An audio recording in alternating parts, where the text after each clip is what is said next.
Hey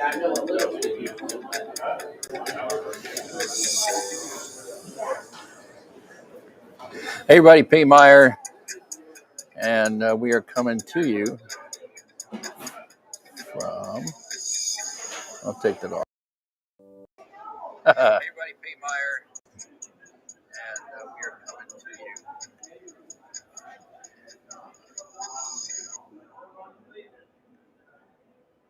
What a wonderful world it is when you're doing all the production work yourself. And that's all part of live. If you ever joined me on any of the live events that we've done, you know that we have our occasional hiccups.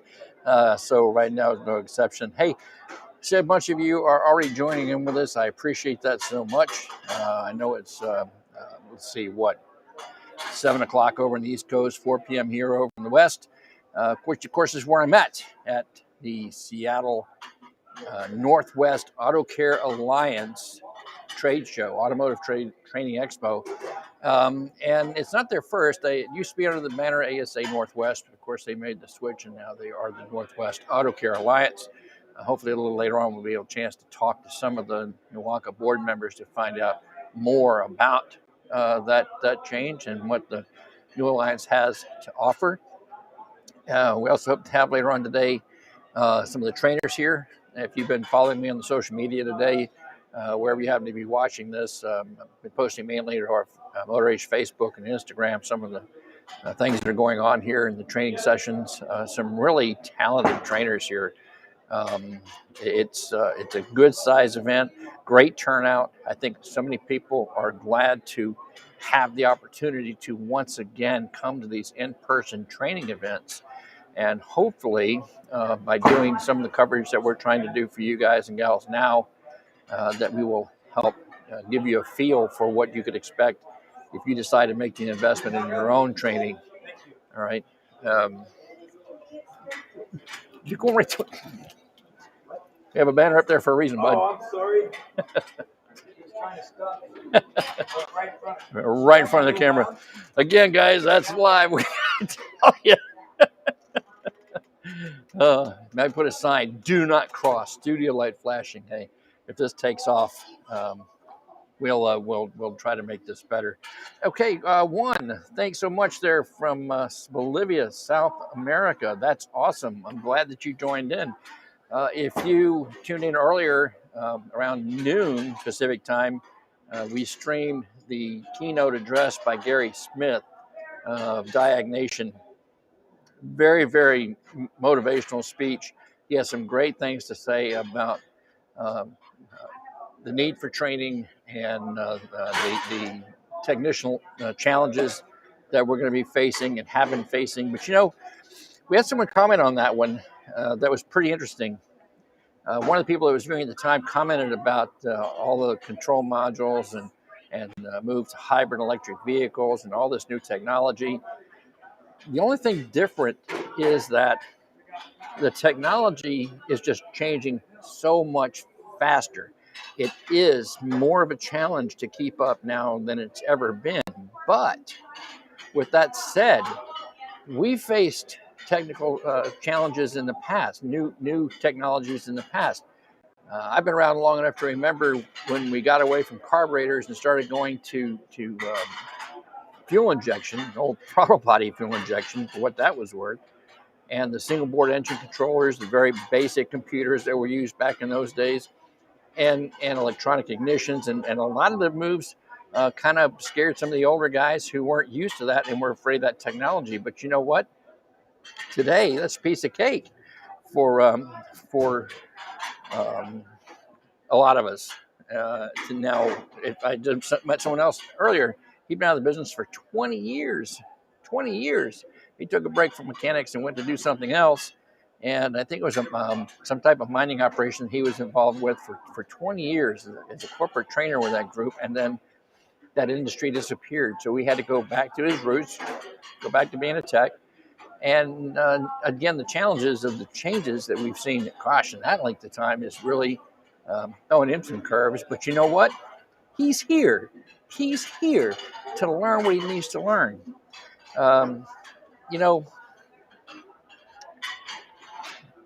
You've heard me say this so many times, if you followed me for any length of time, training is something that to quote one of my good friends, training isn't something that doesn't cost, it pays. And there was another comment made earlier that I want to kind of comment on. They said, greetings from New Zealand. Thanks, Gunther. I appreciate that. That's awesome. But going back to the point at hand here, he was talking about how techs just don't want to get training. They don't, the majority. And I don't believe that. I don't believe that for a minute. I've met technicians all around this country. And yes, when you come to something like this, these live events, unfortunately, it seems to be the same faces a lot of times. Not regional. An event here on the West Coast draws its attendees. Something on the East Coast has others. There is a small group that seems to be at all of them, but it's still that. It's a small group. There are 750,000 of us out here in the United States turning a wrench, and that's just technicians. That doesn't include shop owners. That doesn't include collision repair. It doesn't include the educators and the students. So there's a lot of people out here, and a lot of times I've learned that they just don't know where these resources are available to them. That's why and I'm kind of curious for you guys who are already watching, how many of you were aware that my group, Motor Age, does training webinars, and now we're doing 8 this year. In fact, we have one coming up on April 23rd, so you might want to mark your calendar for that. April 23rd at 6 p.m. Eastern. And we offer most of these at no charge. All you have to do is log on, fill out the little registration form, set up your training account with us, and then you can attend at no charge. So I encourage you to look for that. In fact, I'm going to go ahead and put this in the chat for you guys. So I encourage you to go to this website. Let's see if I can do that without messing up.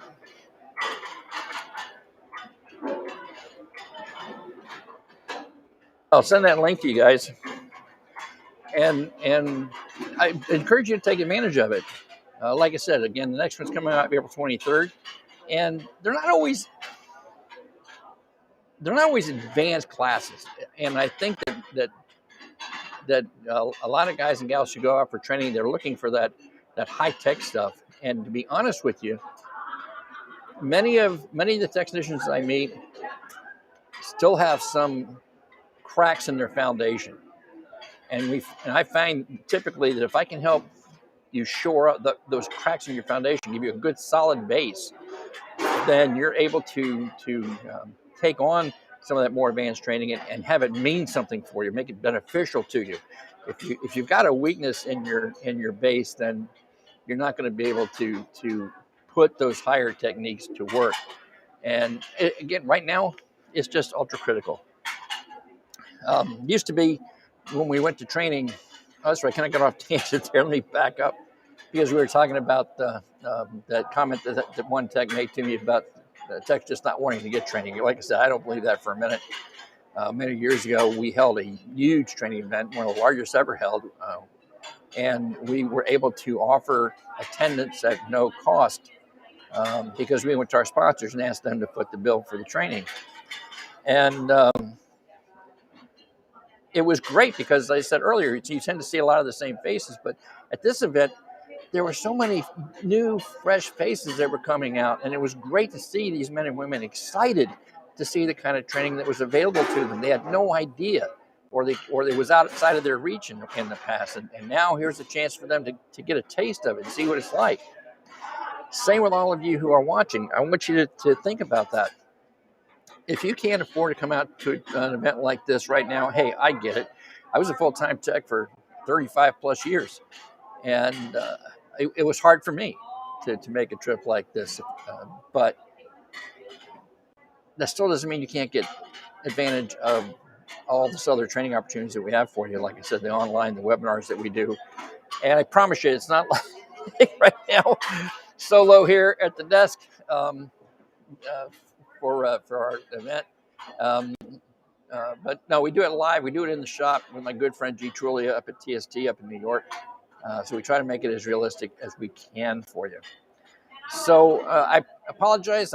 This is brand new platform. Something else I'd like to hear back from you guys is what you think of us doing something on a more or less regular basis that would kind of be your source for information and resources related to the automotive industry, just like you saw in that little clip that I tried to play earlier. Hopefully that worked out okay. And to be able to bring you some of the people like Gary Smith and Malin Newton and oh goodness, so many of the national trainers that are here today. Scott Schott and Eric Ziegler, my friend Trulia, Tanner Brandt is here with WorldPack Carquest, and there's just so many other resources that we can bring to you on a regular basis like that. So if you think of doing something like that would be of interest to you, well, we had it set in a regular time that you could put on your schedule, then yeah, let us know that too. Next thing I'm going to do here is I'm going to put in my email address so that if you have suggestions on how we can better help you, then I want you to write me. You know, the speaker today, Gary Smith, made a very good point that I'm going to stress again here today. Most of the trainers that I met or I meet, they're not in it for the money. We're here because we have been lucky with this industry. The industry has treated us well, has allowed us to have a decent career and provide for our families. And we want to help you do the same. We want to help you be as efficient and productive as you possibly can so that you can make the best living you can for your family. That's really all it's about for me. And I mean that with all my heart. So tell me, how can I help you? Tell me, what can I do more to make your life better? And we will strive to do that. All right. As far as the event right now, the show just opened a few minutes ago, and its classes are still running. So a lot of the techs have not yet come down onto the show, the trade show floor, and obviously the instructors are tied up with what they were doing. So it may be a bit before we start adding people on the microphones. So you're just going to be kind of stuck with me for a little bit. But let's see if I can get. And then my hosts, they love the idea, but I could have had a little more help at this point with it, right? Yeah. And so, like I said, it's new for us. We're trying to make this worthwhile to you. So let me ask you this too, you guys who are watching. Hey, Michael, how you doing? So before you get really deep and start having these various guests come through, can you tell me how's the audio? How's the picture? Is everything okay on that side? Can you hear me okay? And Neil, I'm going to share what you just said because I think that's really important. Okay, Neil offers most of the training when he was starting out cost more than my wages. Forget getting the boss to pay for it. And just found our channel, Weeks for You on Learning Heaps. Thank you so much, Neil. I appreciate that. You know, I agree with you. Again, that's what I find is one of the biggest challenges that technicians face. I meet big corporate types all the time. I meet people at the OEMs. And for some reason, they tend to think that all of us technicians make $100,000 a year, and there are a few that do. Don't get me wrong, there are a few that do. But the median income for technicians is only about $45,000 a year. And if you're supporting a family, it's hard. It's a challenge, let alone, pay for a trip to one of these training events. Hey, I get it. I really, really do. I was in the same boat when I was a tech full time. If I went to my wife and said, hey, honey, I want to take $1,000 and travel to some out-of-state event, airfare and hotel and food and the course of the programs, whatever, she would have looked at me like I was crazy. So, yeah, I get that. So, Jimmy, like he said, let me go ahead and share that with everybody because that's another very common thing I hear. Jimmy, like to share. Thank you guys for all you do. being online is my only resource for training these days. If it were, for those of you who don't know SD, that's Scanner Danner, tremendous resource. I encourage you to check out his channel, and I encourage you to check out his premium website. Fantastic content online that he can help you with your learning curve. You really can. My buddy Michael here. Michael, I tell you what, Michael, I want you to put me a post in there, tell him a little bit about what you're up to now. We may have some heavy duty guys popping on, and you're a great resource for them. So throw that in the chat, maybe a link in the chat there that he can get to, and I'll put that up for everybody to see. But going back on the discussion about affording training, but it's getting to the point today where you can't afford not to get trained. And here's something else I want to share with you. Very commonly, I hear that same comment that the one tech just made about getting the boss to pay for it. That just really gaffes my butt. I mean, what the hell? I'm not online. Gaffes my ass. So we're all employees here, right? You know, when I hear techs tell me that, the first thing I think of is, what the hell's wrong with the shop owner? Doesn't he know that the more he can make you efficient, the more he can cut down the number of mistakes being made, parts being purchased that didn't need to be purchased, inefficiency in time, how much that's going to affect his bottom line? Training is not a cost for that guy. Training is an investment. And thank you, Grunter. He made a comment there, and again, we'll share that real quick because Grunter is one of our out-of-the-country technicians that participates in our videos and webcasts, and he brings up another great point. You go to other countries, training resources like we have in the United States, no comparison. We have got it. You guys have really got it good here in terms of what stuff you can access, as Grunter points out. Okay, so thank you for that comment, Grunter. And I'm going to put here for Michael his information. He's a heavy-duty instructor, and I tell you what, we do a lot of stuff with scopes. I'm just going to throw it out there. Michael's very, very good with the scope, and there's a lot of applications for heavy duty. He also has a YouTube channel you should check out for some information. So, Michael, thanks for that. But again, like I was talking about, if your shop owner isn't helping you get trained, then find another shop. Guys, you've probably heard talk all the time of the shortage of technicians in this country, and it's getting worse. Finding good, capable technicians, and let me define this. If you're a technician who is comfortable studying new information, applying what you learned, doing a proper diagnosis, fixing it right the first time, if you're a professional, then you can write your own ticket. You can pretty much go wherever it is you want to go and get a job. And there are a lot of shop owners out there who will support your training. In fact, I've met a number of them at the SDX World Pack event last week. There are some here at the ATE event. There were a bunch of them at the Vision event.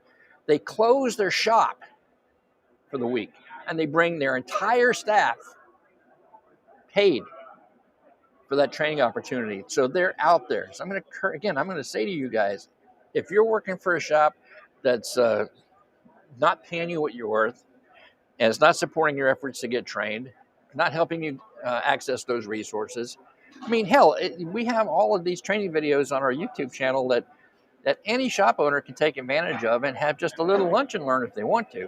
If you're in a shop that does not have that culture of continuing education, of continually growing professionally in your skills, then find another shop, because they're out there.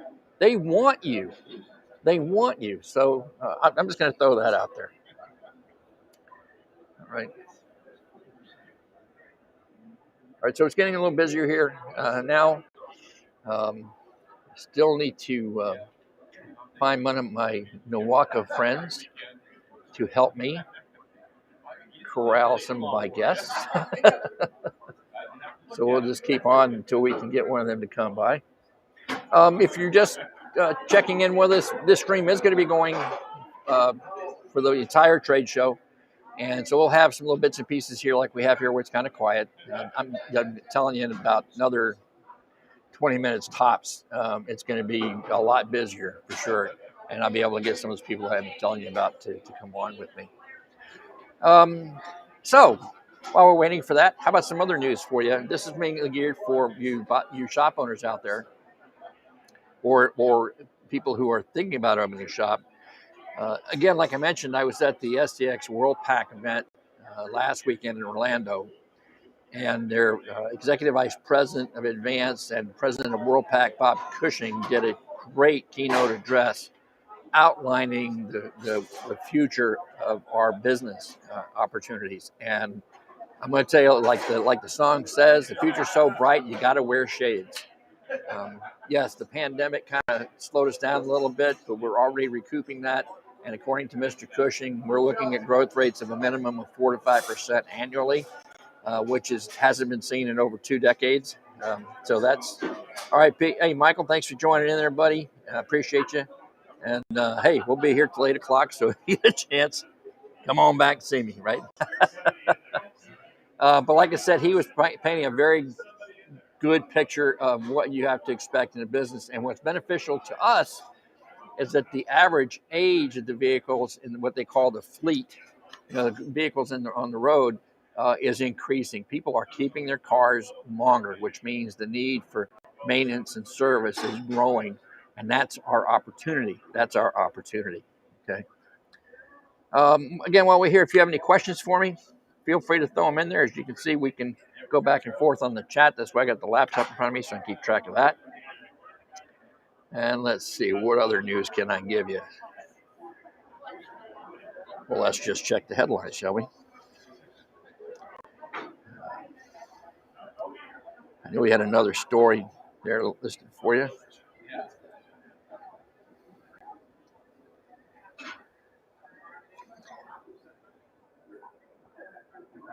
Yeah, again, encouraging news in the automatic aftermarket. Revenue for auto parts, accessories, and tire stores have increased 14%. 14%, right? Hey, there's one of my NWACA guys. How's it going? I'm going to ask a quick favor.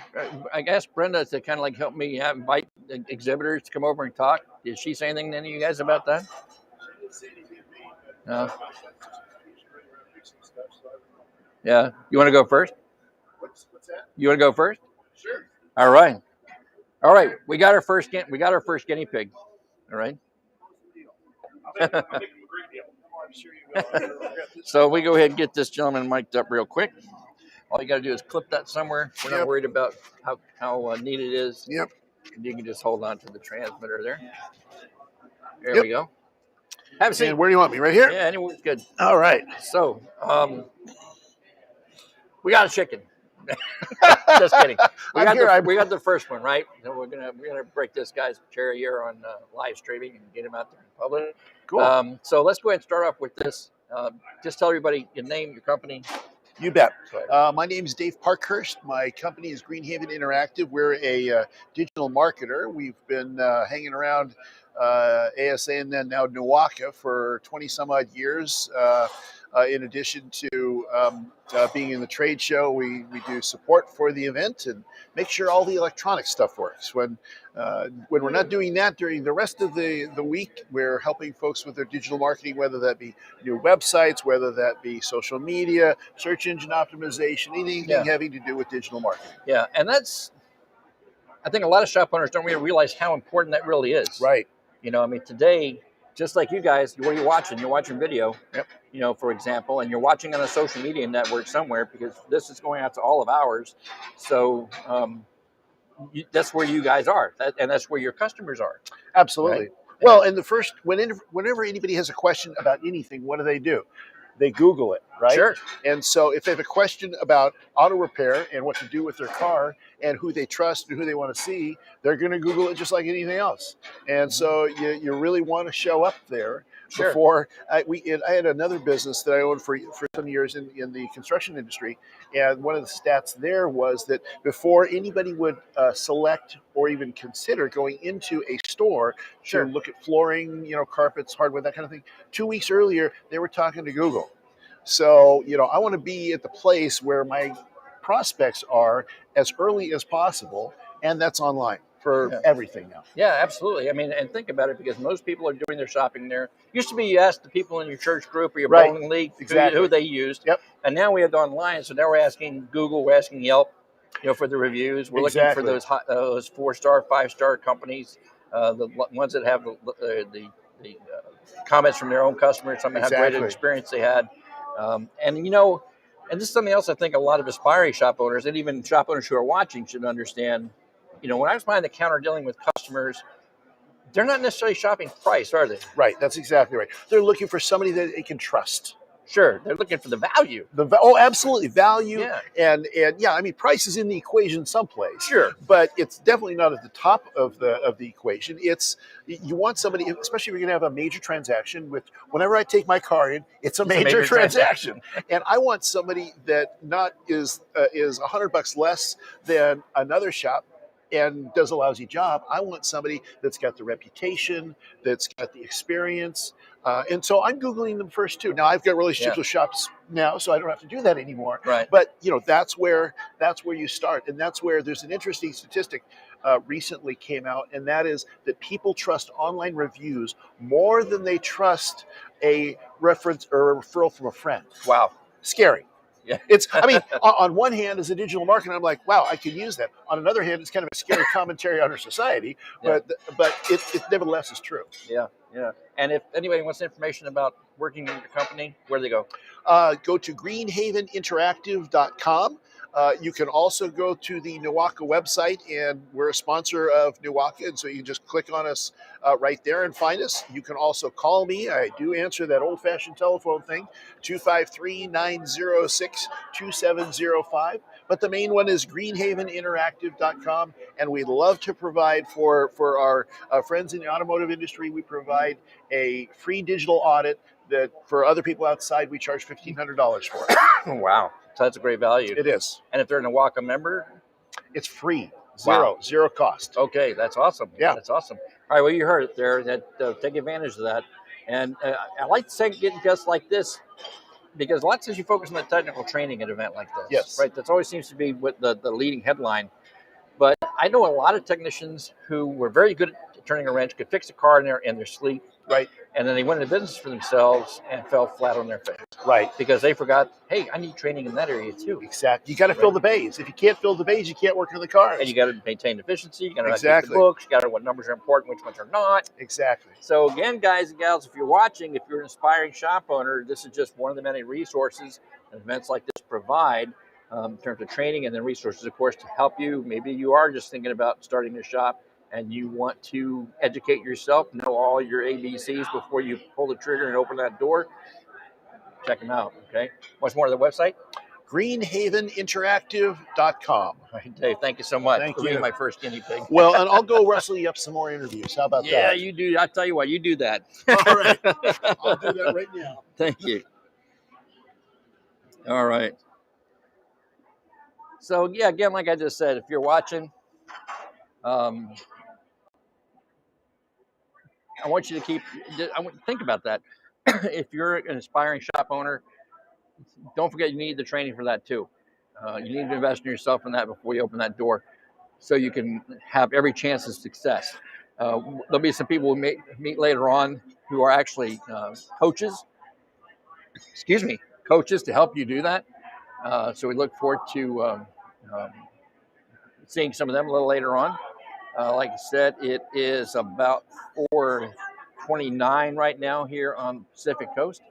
We've been on for a little more than 30 minutes. The classes are just starting to break down and let loose. I can hear the dishes rattling over here, where they'll be enjoying a buffet dinner here in the trade show and wandering around and talking to all the vendors that are here. And I don't know if you saw it earlier. I did a quick little video on our Facebook channel showing just a little bit of who's out here in terms of the exhibitors. I hope we get a chance to talk to the majority of them as the evening goes on, because there's just so many resources here, for you.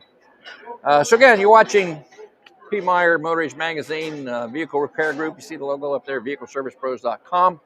It's our company website. Home to Motor Age, ABRN, which is Auto Body Repair Network, our collision repair magazine, which brings you the hand tools to diagnostic equipment to major shop equipment. It's all in there. And there's the distributor. We have our publication for you too, Professional Distributor. And if you are anywhere in the aftermarket, from in the parts houses, part stores, manufacturers, you name it, going up the list. We have Aftermarket Business World, bringing you the latest on the big picture in the industry. So, vehicleservicepros.com. If you're in the automotive aftermarket, then we have the resources and information you need to succeed. So keep that in mind and visit vehicleservicepros.com. All right.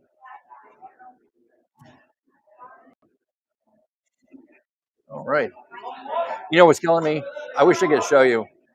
I'm right next. Every event like this is the food, and then right over here is the bar. And I can't wait for a break. Like, put that up, young lady up for a drink. But it's taking a little traffic through, guys moving through, checking out all the variety of booths here. That's just one part of these events. Again, if you do online training, if you've gone to some of our webinars, or if you attended any other, because there's some great companies out there with resources. One that immediately comes to mind, and who is well represented here tonight, is the Carquest Technical Institute and the WorldPac Training Institute. Both of these companies have leading training programs, both in person, like they have represented here today, and online in classroom in their facilities, virtual training, just a lot of resources. So I encourage you to go visit these companies.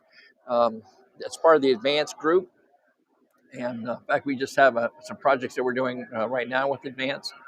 You may have seen some of the stuff that I just did with them in WorldPac. If you haven't, I encourage you to go and check out the interview that we did with Lauren Bolier and Rob Morell of WorldPac, talking about their variety of resources that they have, including one that's one of the best kept secrets in the industry when it comes to service information, and that's their service information platform, MotoLogic.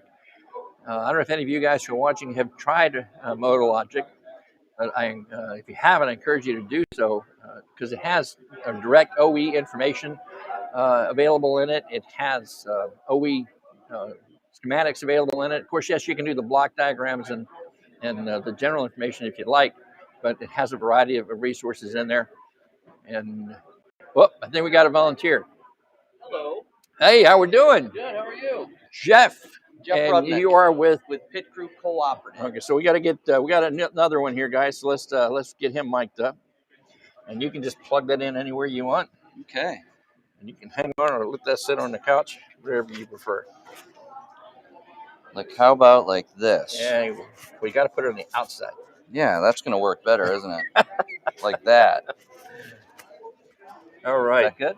Yeah, that's great. Jeff, I appreciate you coming on over. I guess you got grabbed.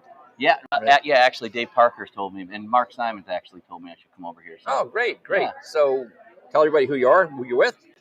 Jeff Rudnick with Pit Crew Co-op, and we administer a rewards program and community engagement engine. So, all right, you got to explain that one a little more for me. Yeah, so it's an interesting concept. We've been doing it for about 20 years. And so what we believe is that if you lead with your heart as a shop and you team up with your customers to do good deeds in the community, that you essentially don't have to advertise, that people are hungry to be involved and do good things and like to be a part of a thriving community. So we utilize a rewards program that generates rewards dollars at the shop. They can spend it at the shop, but what most shops do is that they set up fundraisers either for needy families or different organizations in the community, schools, churches, or even a response to a natural disaster. And the consumers can donate those rewards to that need. And okay, right, and then the shop takes that and donates it on their behalf. Okay, so if I was a shop owner and I called you on the phone and said, "Yeah, I heard something about this Pit Crew Co-op thing," Yeah, walk me through it from step one on up. What would that be? What would that look like? So if you were just signing, if you were coming in to learn about us, we'd say, our rewards program offers a suite of benefits to your consumers that generates intense loyalty. Mm-hmm. So they earn rewards dollars. They get roadside assistance throughout the U.S. and Canada. They receive a referral program that gives them an incentive to send in new customers through word of mouth, and they can earn some money on that. The average shop gets about 8 to 10 new customers per month that way. We track pretty much any service you'd want and reward the customer for taking care of the vehicle properly. We believe that what's good for the consumer is good for the vehicle and it's good for the shop. So if they take care of that vehicle, they get rewarded. So we move the consumer through an expanding and contracting suite of benefits based on how they maintain their vehicle. And the rewards dollars go onto the card. If they behave properly and customers understand this, they get to keep these benefits. If they don't, then they lose them. Again, not all customers are created equal. So you want to reward your clients for doing the right thing for that. Yeah, I'm sure if there are shop owners out there watching, you all have that customer you can't wait to fire, right? We know him. We know him really well. Yeah. It's that Everett sent you guy, right? Everett sent you changed the oil in my car. My radio doesn't work. That's right. That kind of guy. So I can see where maybe he won't get as many rewards. That's right, and that's the cool thing. The program takes care of that, right? Yeah. It doesn't just give everybody everything, and that's really a key thing with the rewards program. You can't give everybody the same benefit. Right? They need to understand what it takes to earn that. And today's customer, actually, they do understand that. And what you're going to notice when you run your first fundraiser, like we just ran a fundraiser for Rolf's Import here in Tacoma. Sadly, there was an officer that was slain here locally. And we were able to, within about 10 minutes, spool up a fundraiser. You can do it right through the portal.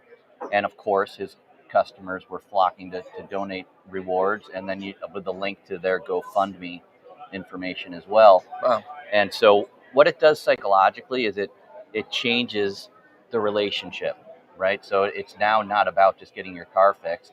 It's about having a true relationship with a merchant in your community and doing good deeds. Right. And it just feels good. And so, and then it attracts more customers, and that allows you to do more good deeds. Awesome. Yeah. Awesome. As a founder of a small nonprofit myself, I'm going to have to go back to my shop owners in my area and say, hey, we need to partner up. You need to hook up with Pit Crew Co-op and name us as your beneficiary. Right? That would be awesome, right? Yeah. So again, Jeff, name of the company? It's Pit Crew Co-op. And where do they go? You can go to www.pitcrewcoop.com, or you can reach me directly at jeffr@pitcrewmarketing.com. Okay, so you heard it here, guys. Go ahead and check it out.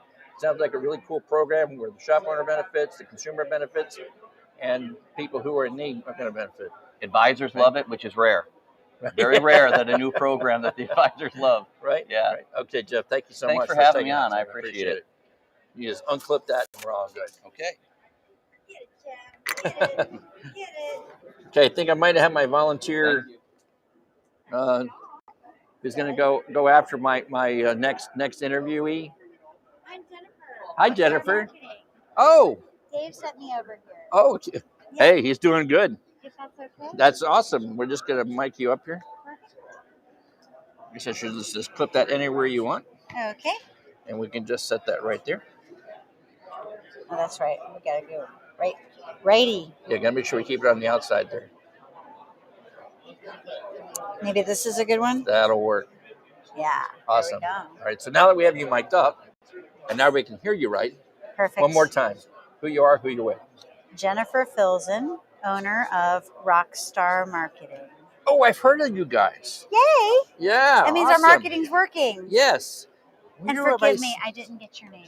I'm Pete Meyer. Pete. I'm That's with right. We talked earlier. Yes. Did Brenda come over and find you? Not yet. Okay, I'll tell her where you are now that I know exactly where you are. Yeah, I told you. Well, she's going to put me in the corner. So. Yeah. Oh, okay. All right. That's okay. Actually, this was our lounge yesterday. So you're actually in the hot vibe I spot. took it over. Yeah. So. Nice. Okay. So I'm glad you came over and get a chance to talk to you. Try to make sure we let everybody who's not able to come kind of come vicariously through the internet, right? That's right. Live streaming. That's the best thing, right? Let's see, we have a son there from Virginia Beach, Virginia. Thank you so much for being on. And tell us about Rockstar Marketing. What service do you offer? Well, as a result of our marketing efforts, we are the top content marketing agency serving the auto repair industry, and we tell the stories of all the shops, and we help create a buzz that makes people fall in love with them. The ideal clients go find them because of it. So, and I'm so excited. I taught 2 classes this weekend, and it's just so great to be amongst our brothers and sisters in the industry and light some light bulbs and get together and share some ideas and make our businesses better. It's just super fun. Yeah, and that's the thing too. It's like we've already said several times here. A lot of shop owners need to understand that you can't just sit complacently by and expect the customer to find you, right? You've got to make yourself available to be found. So true. And there's a lot of stuff going on in our world right now. A lot of people assume that those that are successful because somebody else made them successful. But I found out a really interesting statistic that I shared in my class. 90% of the new American billionaires in this country are self-made. Wow. And how did they do it? 2 things. 1, they set really clear goals. And 2, took action. And if they can do it, you can do it. You know what I mean? Yeah. And so that's what's really kind of cool about ATE is you get to awash yourself in all this good energy and learning and positive mindset of like, yes, I can do this. Yes, I can do that. And it just feels good knowing that, we're back in the game. I think COVID and other challenges, but especially the last couple of years with the pandemic, we've been kind of feeling like we're islands. Yeah. But no, we're not alone. We're actually all this together. And if we band together, we're going to feel better about everything. Yeah, I think you bring up several good points that I want to kind of expand on a little bit.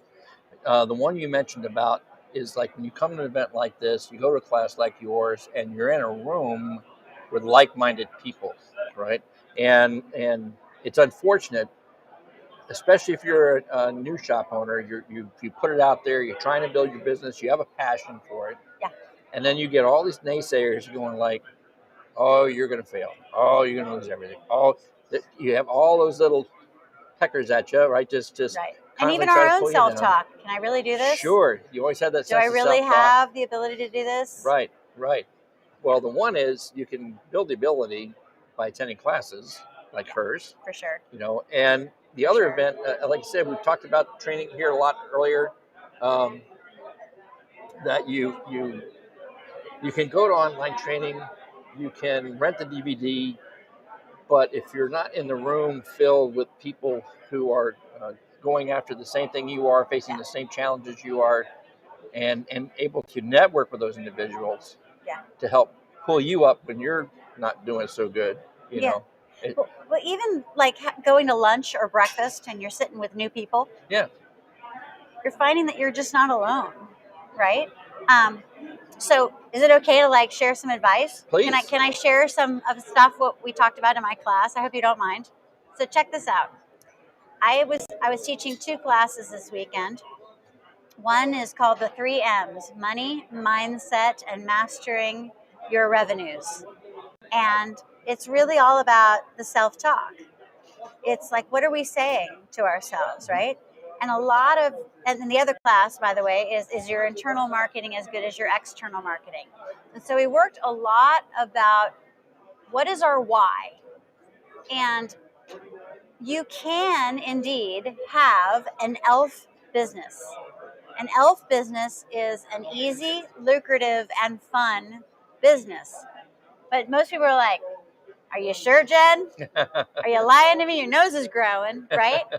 But when we get things dialed in and we figure out the combination of what it is that makes our business successful, and part of it is, if you're a new shop owner, and even if you are a seasoned shop owner or a manager, or you're just growing in the business and you want to expand your career, first off, figure out what makes you special and unique, right?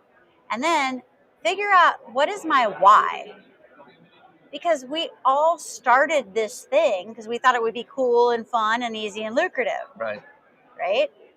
But then there are challenges, and then we're like, really? I gotta get out of bed today.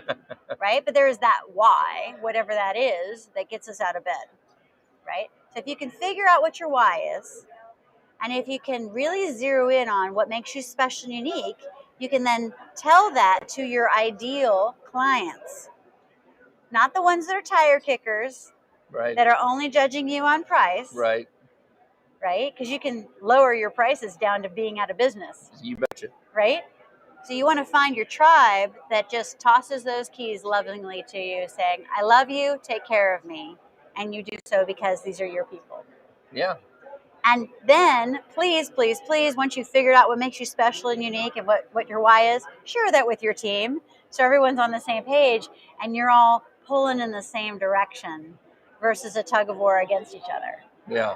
You have some really great wisdom to share. I got to thank you so much for coming over. Oh, my pleasure. And I got to, I because being in the field for so long and working for a variety of shops, from the chains to the independents to dealers, it always seems to be the same. A lot of shops, and maybe you're one of them, you're treating your techs like they're just another cog in the machine, and you're not making them part of that you're not getting to pull in your direction, not sharing your vision with them. Or maybe you're at the point where you're just going through, you're in a rut, you're going through the grind, you're going day to day.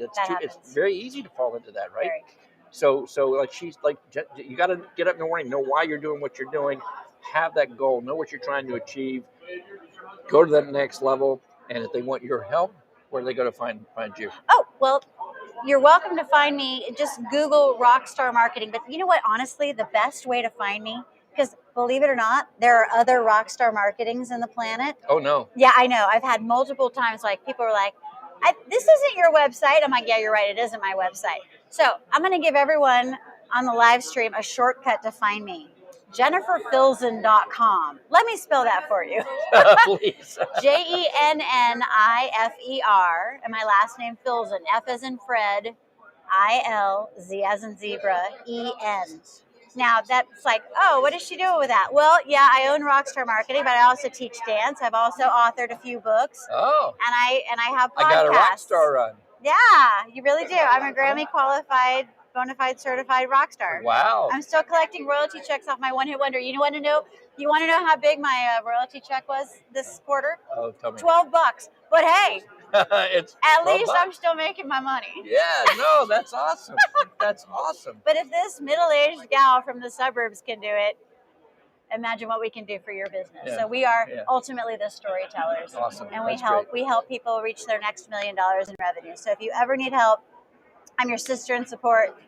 A lot of times people will just reach out to me because I value relationship over transaction. And I teach that in my classes. Make friends, find mentors, share ideas, and then you will find those who should be your partners in helping you grow your business. That's awesome. That's awesome. Jennifer, thank you so much. Thank you. Appreciate it. I love it. That was fun, huh? Yeah. Have fun watching. You've got a good leader here. And make sure you come next year. I think they've already got their dates picked. I hope so. Yes, they do. They did, yeah. So here we go. Just disconnect. Ta-da. Ta-da. That was so fun. All right, Jennifer, thank you so much. No. So do you want me to send Brenda over still?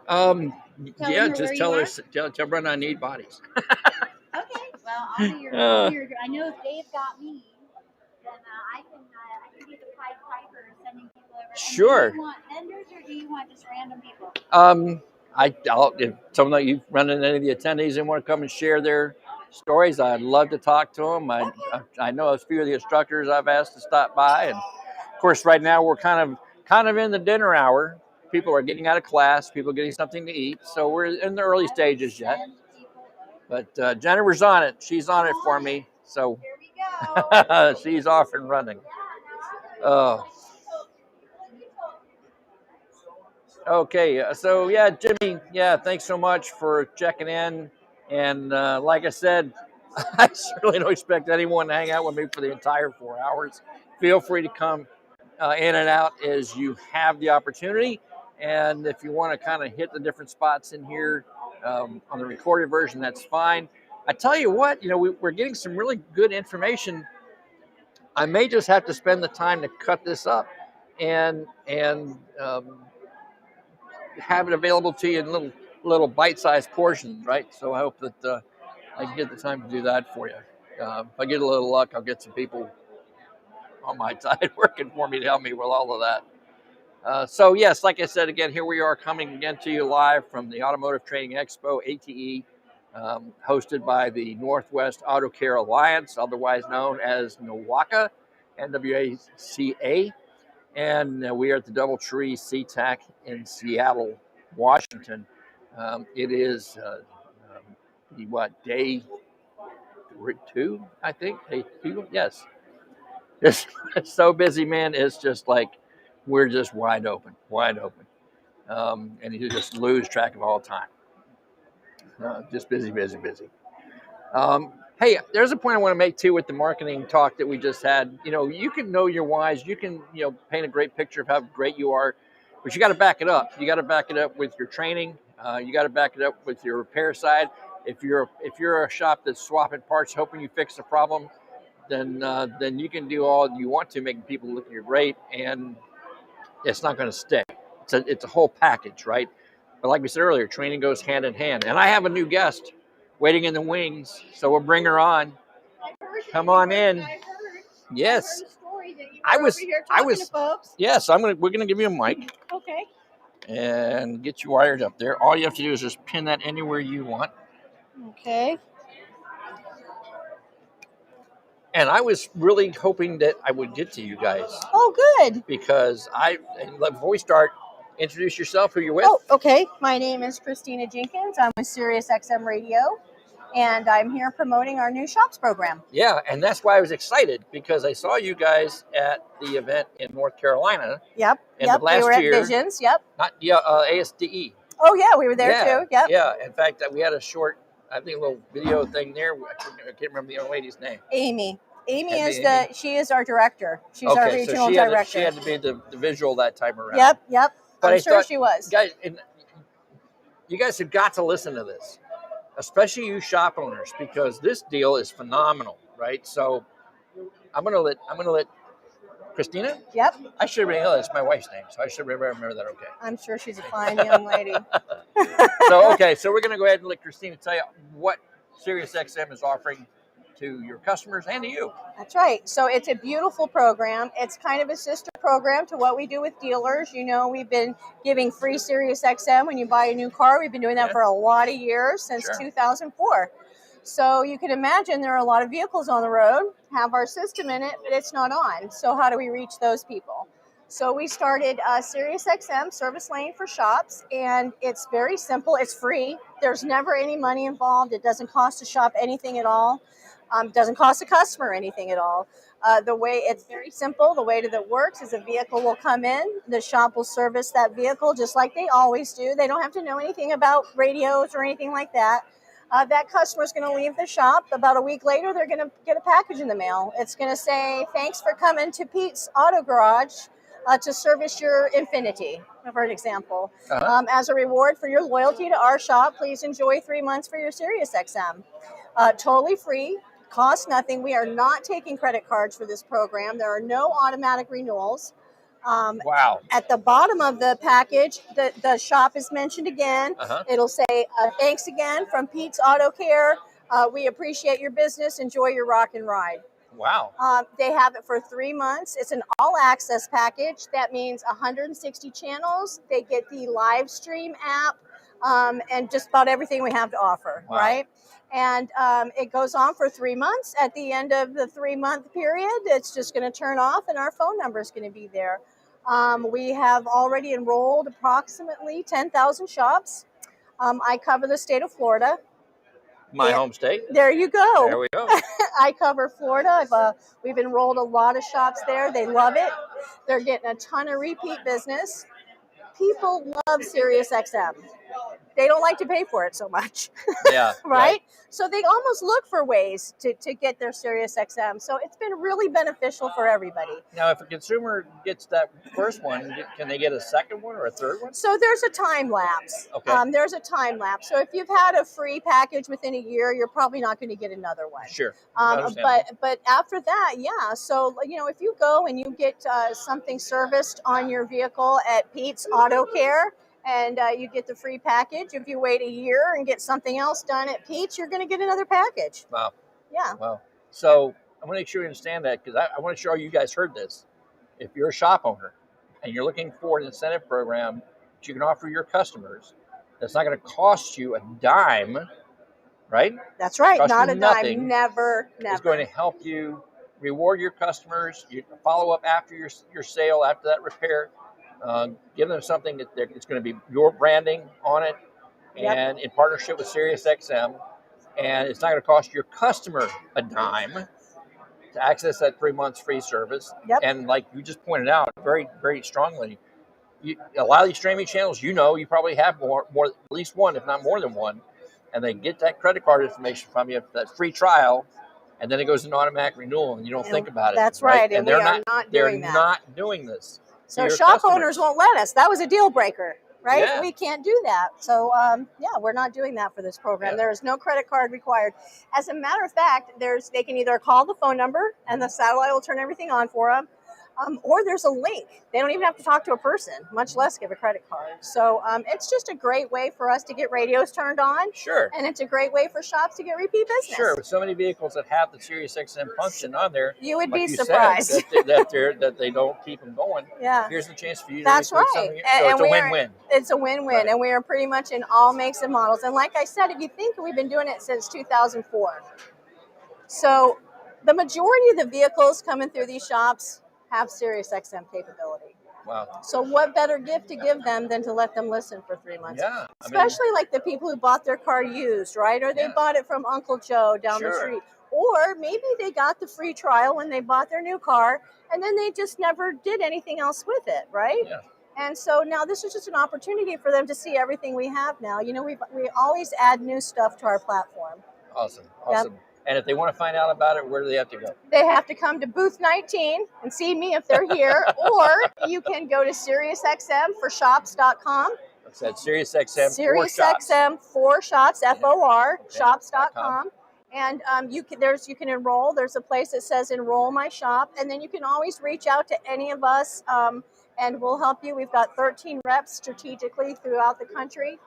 Here in Washington, we've got Jonathan Gross. He's here with me today. So he covers this area with Oregon. So we've got everybody out on the roads, and we're there to help you if you need it. Awesome. Awesome. All right. Thank you so much, Christina. Thank you. I appreciate it. You taking the time. Thank you. You just unplug yourself before you go I on. can. Well, I think I can. There we go. I think I can. I think I can. Thank you, so much. Christina. All right. So,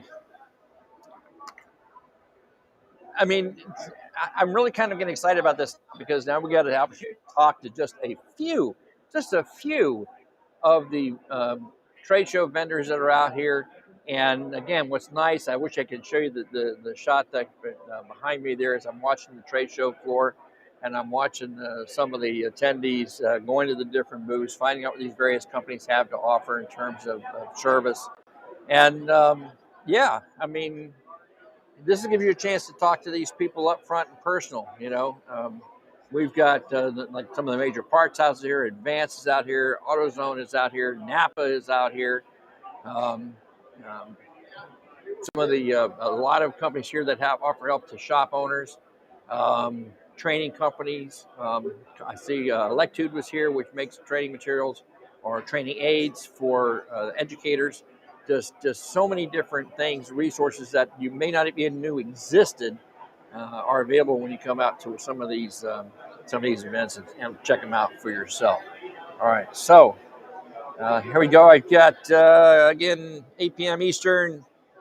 What is that? 5 p.m. Pacific. Got to keep my math right. And again, coming to you live from the ATE Automotive Trading Expo. and put on my Northwest Auto Care Alliance and at the trade show live. Right? So I'm still going to wait for my NWACA help to dig me up some new guests. And while we're waiting on that, if you have any questions that you want to put in, feel free. If you have anything that you want to say, now's your time to do it. And I do appreciate those of you who joined me online. I know there's probably better things to watch on Netflix and Amazon Prime. So you're hanging out with me. I appreciate that more than you know. Let's see. What else can we tap on while we're waiting? I got one. Here's a question for you. Those of you who are watching, are you calibrating ADAS systems, advanced driver assist systems? Are you calibrating these in your shop? If you're watching, throw it in the chat wherever you're watching. Now, if you're in LinkedIn, I think I can see the chat on LinkedIn. I don't think I can respond to it though, or I may not be able to see it on LinkedIn. They are fairly new to allowing this type of stream. I can get on, you can see me, you can hear me, but I can't always catch the chat that might be going on there. But if you're watching anywhere else, any of our YouTube channels, any of our Facebook channels, then you can type in the chat and share your information, your comments, your questions with me here at the show. So again, the question I'm asking you guys is, are you doing ADAS, Advanced Driver Assist Systems calibrations? And if you're not sure what I mean by that, these are the systems on your customers' vehicles that have been there for some time now. Actually, systems like anti-lock braking, traction control, these are all considered part of the advanced driver systems, but that term really didn't become coined until we started getting into systems using cameras and radar to allow the vehicle to, for lack of a better word, to see the world around it.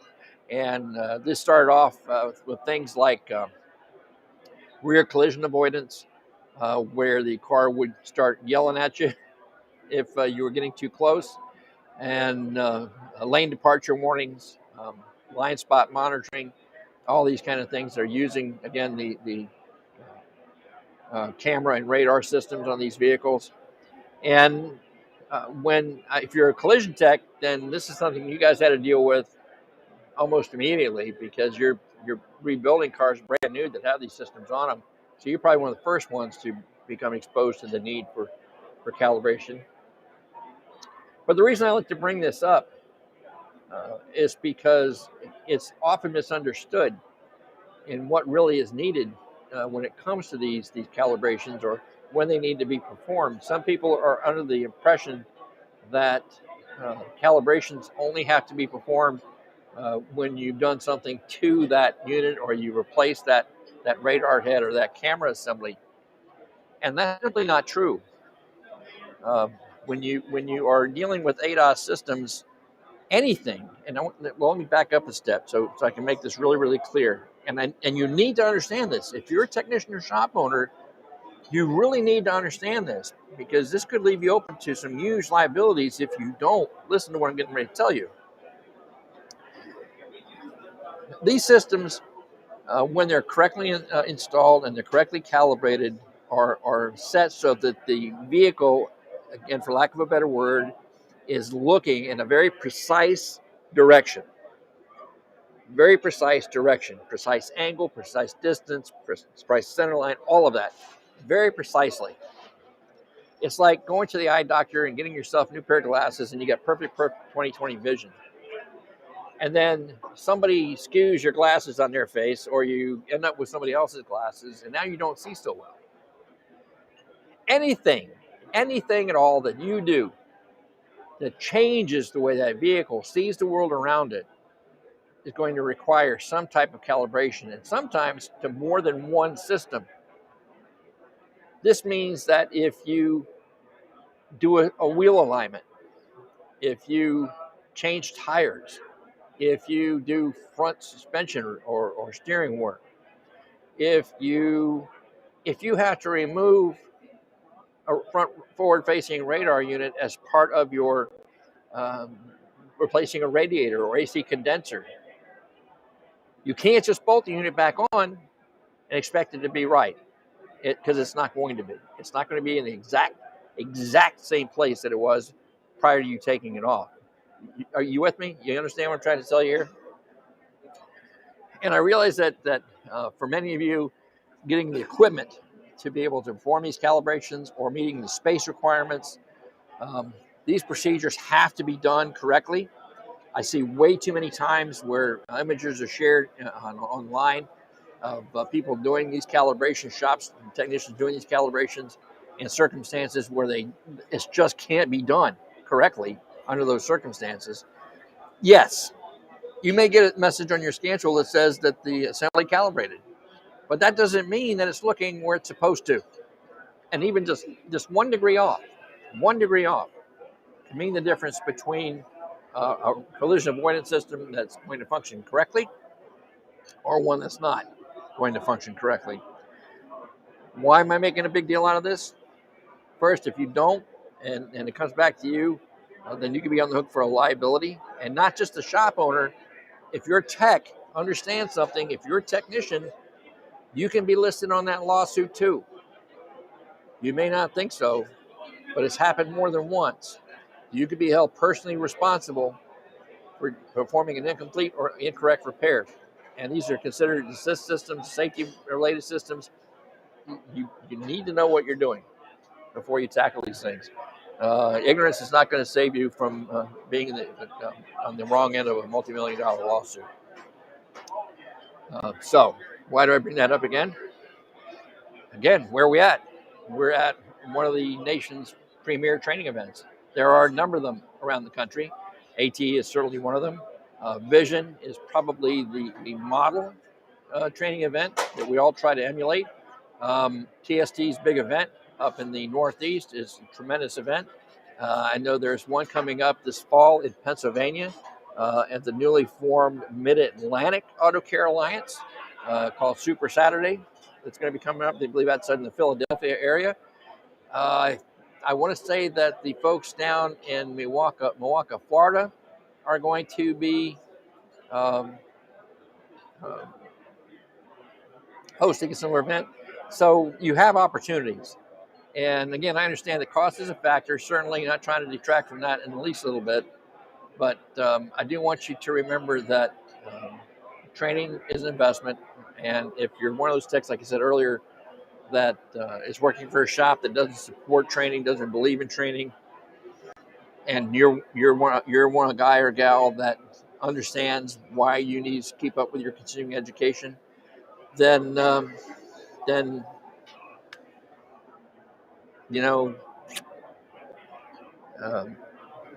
find another shop, because they're out there, they're here.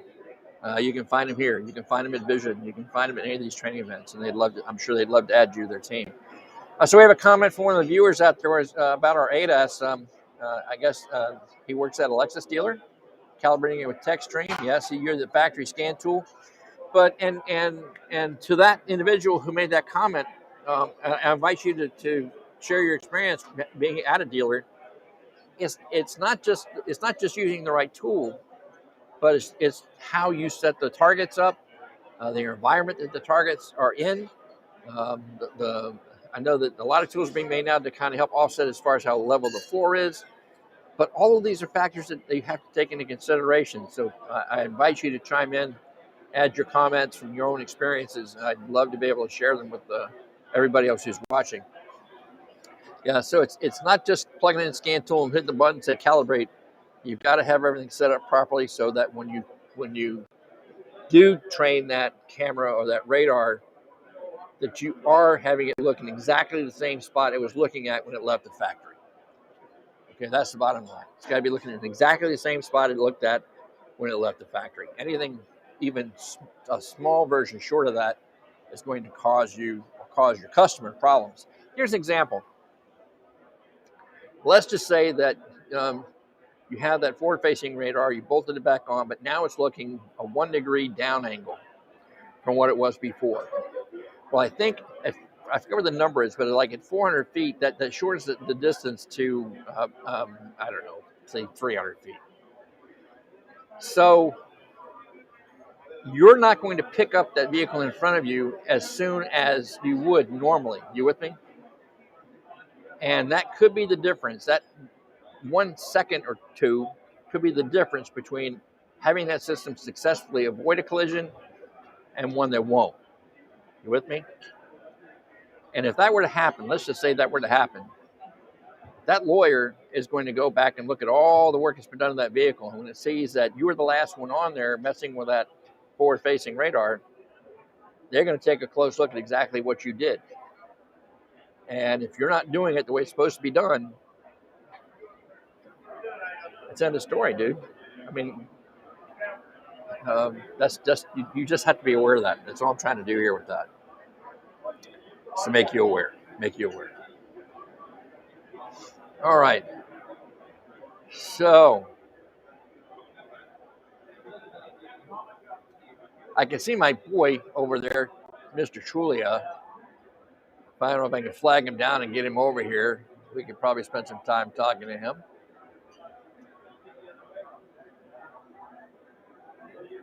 He's actually talking to the lady that I'm trying to know to get me to bring me some help. There's another one. Oh.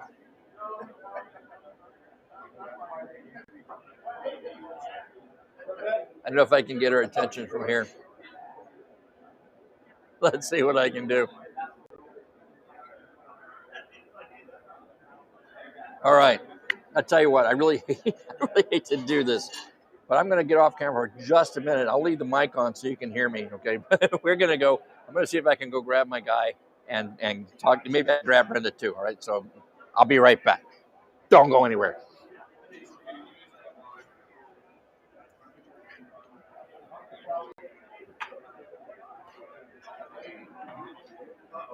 You're leaving. I'm live. I'm live. You're leaving me hanging because I got nobody to get. I'm live. I'm going to grab this guy. I'm going to grab you. You got to come in and talk about this great event. Let's talk about this great event. We're going to bring her in. We're going to get her in front of the camera. Got to corral her up. Can we give her a drink first? Hello, just one of the seats that's on the camera. Come on in. Anywhere on the couch, or you can sit in the chair wherever you're comfortable. I know in that I sank. So, yeah, we're all in there. So we'll give you that. Just put that anywhere you want, and we'll just set that down beside you. Right side button, hold it down on the front. On the front, right to the bottom right of the window. Bottom right of the window. Oh, give it here. Oh, give me the thing. Just give me the thing. All right, we'll push that in. Which one are you pressing? There you go. The one on the. Oh, now that's not bottom, it's side. Close enough. Silly you. All right. You think I never will? This is the first. Yeah, Come on in. Come on in. No, get in here. Come on in. No, get in You can't eat on the camera, but if you want to eat first, come back. No eating on the set. Yeah, right. This is like Kramer's set. You ever watch Seinfeld? It's Kramer's set. Oh. See, I succeeded. Now everybody's watching. I appreciate your patience and waiting on me. And go back to what we were talking about earlier from my friend there at the Lexus dealer. And I want to put this up to highlight that and to clue you in, Jerry. What we've been talking about here is ADAS here for the last couple minutes. And here's a Texas tech at a Lexus dealer. And if you're again new to the subject we were talking about, I want you to read that comment and let me read it out to you. We have to measure the distance and level the sensor.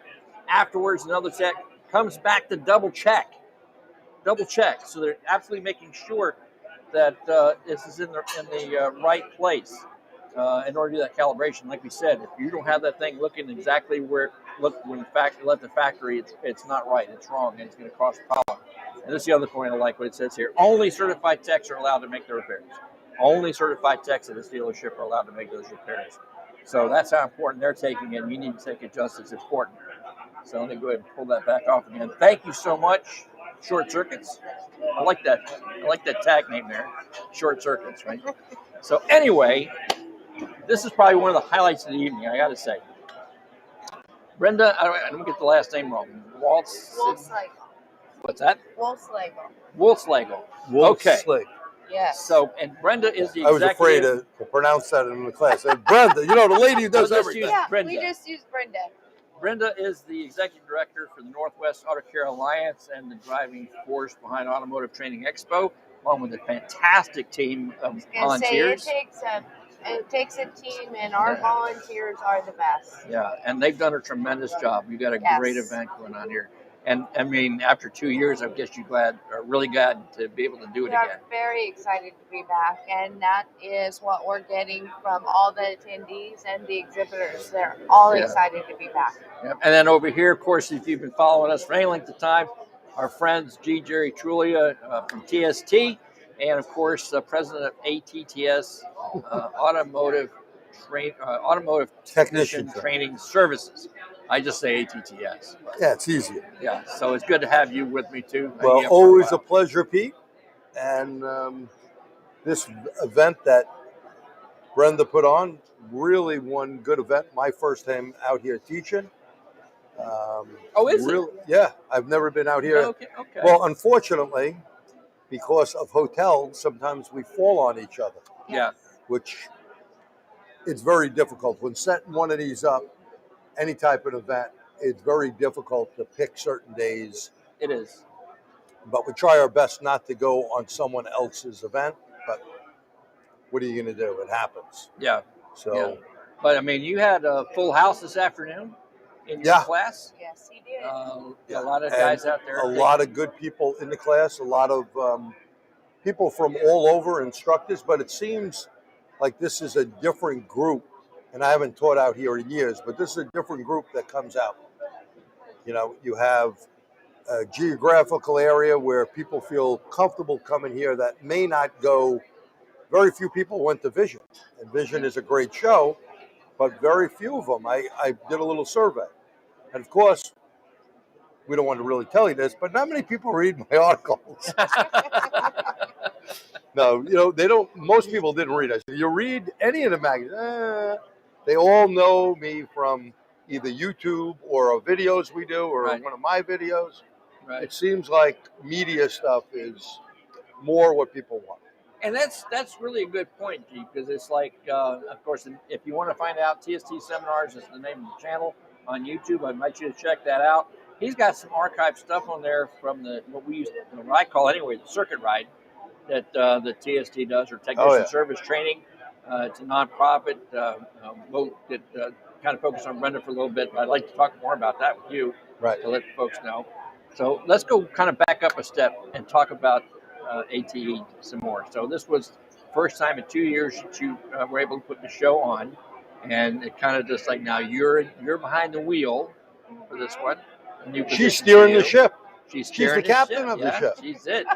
And how many, a rough guess, how many attendees do you have this year? We have about 500 attendees attending the classes. And that's really good. Post-pandemic, I mean. That's very good. You know, and I was even telling Brenda, you know, a lot of companies don't come out because of COVID. They have travel restrictions, at least back my way, still in effect. Yeah. We had so many that paid us, just said, you can have the money, but we can't send people out. Yep. Yeah. So it's. And the lineup of instructors that you have is awesome. I mean, I wouldn't get very this impressive. Afternoon just taking a few pictures and put it up on our Facebook, the Motor Race Facebook. And I mean, you got like, of course, this gentleman here, Eric Ziegler. We were super excited to have G come out and join us this year. Yeah. Well, thank you. Yeah, I was excited awesome to come out. Yeah, so that's really good. That's really good. And I want to get some of the board members out earlier, making rattle them up, and we'll talk in more detail about NWACA. Perfect. I would love to introduce everyone to Mark Simons, our chairman of the board. We have Todd Ainsworth, our secretary, is here. Candy Jennings-Malloy, our chairman-elect, is here. We have a lot of our board members here. Awesome. Yeah, we'd love to get a chance to bring some of the Lord. And you can see these people really work as a crew. Yeah. She's the captain, but the crew really does good work, and that's important. You know. And again, something that's kind of been going already in this short span that's coming up again and again and again is these board members are shop owners themselves. They are. Right. These are NWACA members themselves, and this is a nonprofit organization. It's a nonprofit organization, but our shop owners are our volunteers, and we could not do this without them. Right. We have about 30 volunteers that help us put this show Wow, together. God bless. And remember we said earlier about as mentioned again, I'll beat a dead horse, but you mentioned about your shop owner not supporting your training. Well, there they are. They're here. They're doing even more than that. They're taking that extra load to make sure that not only does their shop benefit, but other shops in their region benefit as well. And Pete, a lot of guys that were in my class, they closed their whole shop down to come. Yeah. They brought all their people, which is the way to go. Yeah, and I'm sure that some of you are watching are not believing this. Don't think that exists, but that's the world that we have today. There are many shop owners that understand the need to keep up with these technologies.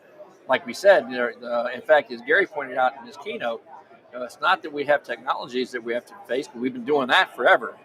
It's just how fast they're coming at us that we have to keep up. It's banging you over the head every time you turn your head.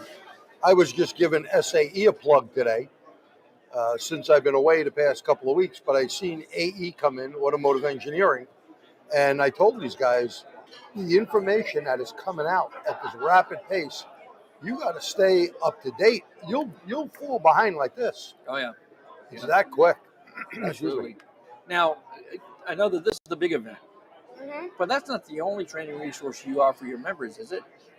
No, we also offer ATE East, and we offer on a quarterly basis like day trainings throughout our different regions because we have Alaska, Wow. we have Washington, Oregon, Idaho, Montana. We're moving into Wyoming, and we're moving into Nevada. Wow. And let's not forget, you do a lunch series every once in a while as well, right? Yes. With management and everything else. 2 lunch and learns a month.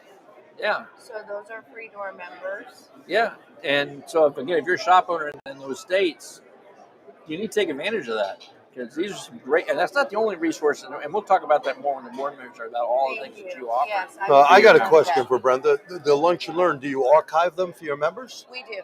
Good. Yep. So another reason to become a member, you can go there and see a lot of stuff that you most likely missed. And ATE East is going to be held where? That is going to be held in Spokane. That is the end of September. I'm sorry, the end of September, 1st of October. It's the end of the month in September. Yep. And that's good timing because it's not shortly after that in October. That's the Super Saturday that the newly formed Mid-Atlantic Auto Care Alliance is going to be available for those on the. Yeah, I'm not sure if Ron picked a date for Super Saturday yet. At least I think they're not close. that I know. Yeah, I know they have a tentative date or something. And then, he of has course, a tentative date? Yeah, I have to call Ron back. I don't know. We decided on that date, and we're going to try to continue with that date as well because then we're not on top of Ratchet and Wrench either. Right. So that we can support them. Right. And then you're on next year for this one is what March date? 31st through February 2nd. Oh, you mean April 2nd? I'm sorry, yes, April 2nd. Lucky Okay. someone's paying attention. We got your back. No, Brent, again, you've done a fantastic job. This is a great event. I mean, a lot of great vendors, a lot of great instructors teaching. It looked like a lot of classes that were really interactive and students were involved. You know, you got to be proud of that. You got to give those volunteers a pat on the back. I know you have plenty to do, so I won't keep you any longer. But you can get your volunteers to feed us guests, and we'll keep on going. We've had a few of the folks up in the booths. I think she's pulling over one of her main Hey, we're members. calling over one of them. Yep. Yes, so I was talking to him earlier. All right, no, don't stand in front of the camera. You got to come over here and take her mic. This is. You got to hide the bar. There you go. So thank you, Pete. Oh, my pleasure. I appreciate you taking a few time. Thank you, G. I'm going Always to a exit pleasure. out Thank for you. a few and let Mike take over. Thank you.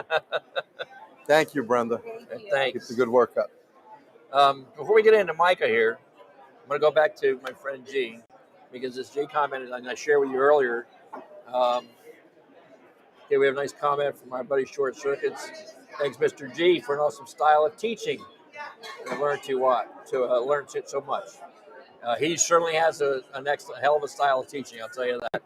I love not only watching but working with him on our webcasts. Well, thank you. And we want to talk a little bit here about the TST big event, which was recently held. Yes, probably 2 weeks ago now, right? Yeah, a couple of weeks ago. A couple up of weeks in New ago. York. And, unfortunately, a good turnout for what we were allowed to actually have out. Right. Our format's a little different with one room with 3 great instructors. People get the feel for what everyone else is thinking, because when you leave, you go, hey, I heard this guy say, Micah say this or that. And of course, everyone shares the same experience. Yeah. So, I mean, that part of it's good. We're so happy that our vendors, we gave away $33,000 some odd dollars worth of tools and equipment and prize money. That thanks to our sponsors, that's what really helps, and keep the price affordable. Yeah. Because we do realize that training is expensive, but you know what? Training doesn't cost; it really pays itself in the long run. Right. Think about, one guy said to me today, and I've been tooting this for years, but he said, imagine having a guy working for you that is not trained. He's going to mess stuff up, and then you got to babysit him. Your good tech is going to be with this guy to try to help him out or fix his mistakes. So, we got to get Come her on in. down. Okay. Come on in. I got another mic. Have a seat. Any seat. They can't now. She's got a drink. We can just plug that anywhere you want. But And we can talk more about that later, because they got a couple of more board members or members Yeah. that Brenda, why don't you ask him? I'll move out of the way and then I'll come back. So Pete and everyone, I'll see you in a little bit. Yeah, so we'll bring G back a little bit later. Come on, We'll Jim. get some of the board guys. Have a seat. Come on in. Have a seat. We're not going to say that you have a purse or anything. Oh, he's not a board member. He's not a board member. He's not a board member. What do you want me to do? He's a volunteer. Go down and yak with them. So where are you from anyway? I'm from New York. I know He's that. my Clip it husband. anywhere. That's my Originally from husband. the Bronx. Oh, He's okay. moral I'm from support. Long Island. There we go. Hold that Bring him in for moral support. Somebody told me you were from Brooklyn. It's like challenge with the mic Can there. they hear us right now? There we go. They're listening right now. Oh, Why great. am I sitting? All right. So, slight change of gear here as my friend G goes wandering through the trade show, shaking hands and kissing babies, as we say. Thank you so much for coming and sitting with us. I don't know if you saw the stream that we did this morning, but we sent out Gary's keynote to our audience online. And now we're doing this from the trade show for the next few hours, kind of talking to some of the exhibitors and try to get some of the trainers over here. Maybe we'd get a few volunteers from your attendees and sweet talk them or something. Sure. I'll leave that up to you guys. Use the candy bars. Yeah, use the candy bars, right? So anyway, if you would, for the audience benefit, name and your position with NWACA, we'll do that first. I'm Micah Strom, and I am the Olympic Peninsula chapter president and also a collision chair on the board. Okay. And I'm Candy Jennings Malloy. I am the Northwest ACA chairperson elect. I'm Jim Malloy. I'm Candy's husband and supporter. Moral support, right? And I want to stress too, because we said this earlier, but not only, I mean, you guys are on the board and volunteering to pull this event off, helping Brenda make this happen, which is, I want to applaud you all for pulling off a really great event. It looks fantastic. I'm sure it's going to be one to put in the record books for success and something to model yourselves after going forward with ATE East coming up in the fall. Yeah. But you're also business owners, right? So, Michael, what's your business?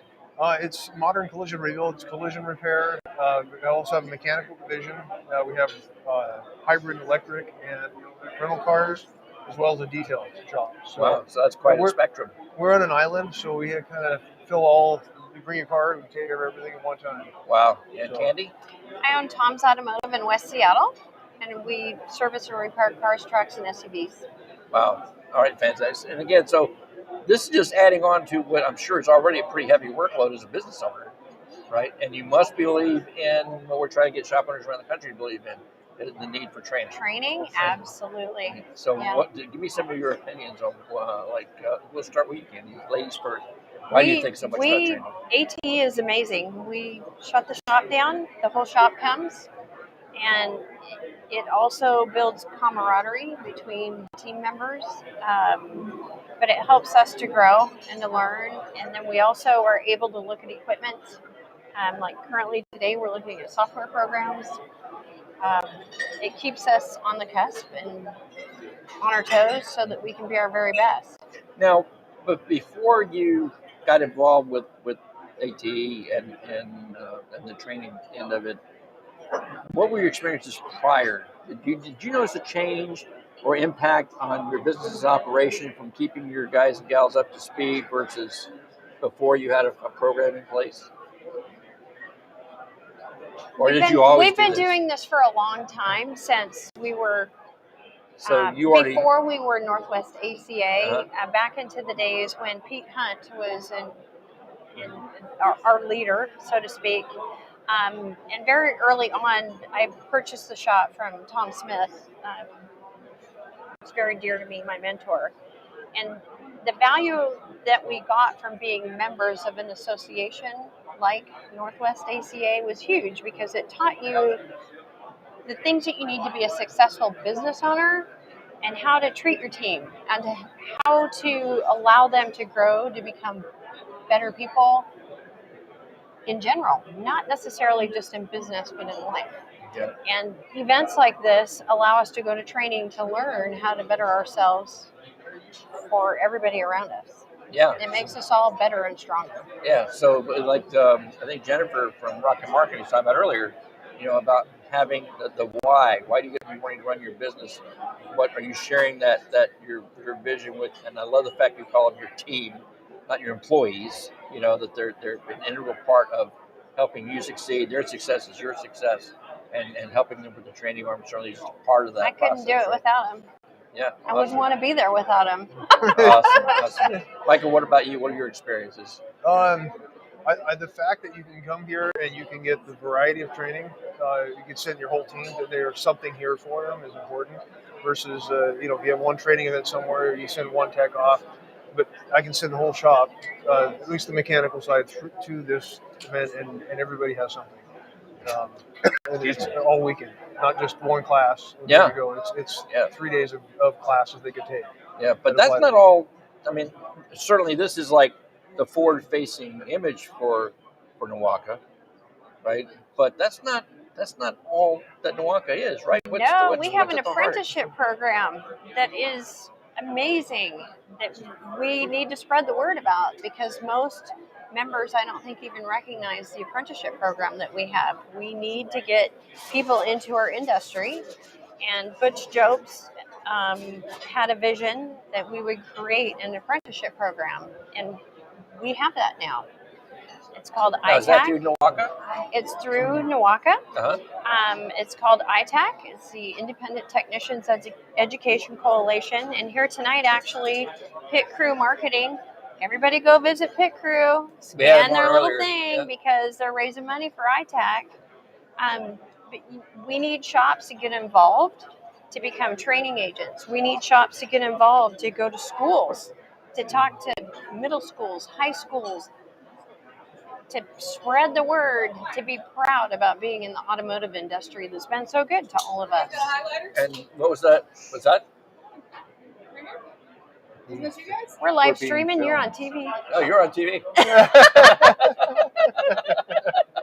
Hi, Rita. I'll highlight it for you if you come back later and tell me how you like the event. We're going to put you up here next. You're next. You got it. Oh, yes. You tell us live. It's not Memorex, right? NWACA really wants to offer a lot of benefits to their members that gives them value, and it's not even just that; it's the friendships and the relationships that you gain through being part of NWACA. Yeah, definitely. Yeah. I'm sorry, I'm gonna just give me a second here to take care of. Somebody's putting things on here that I don't want on here.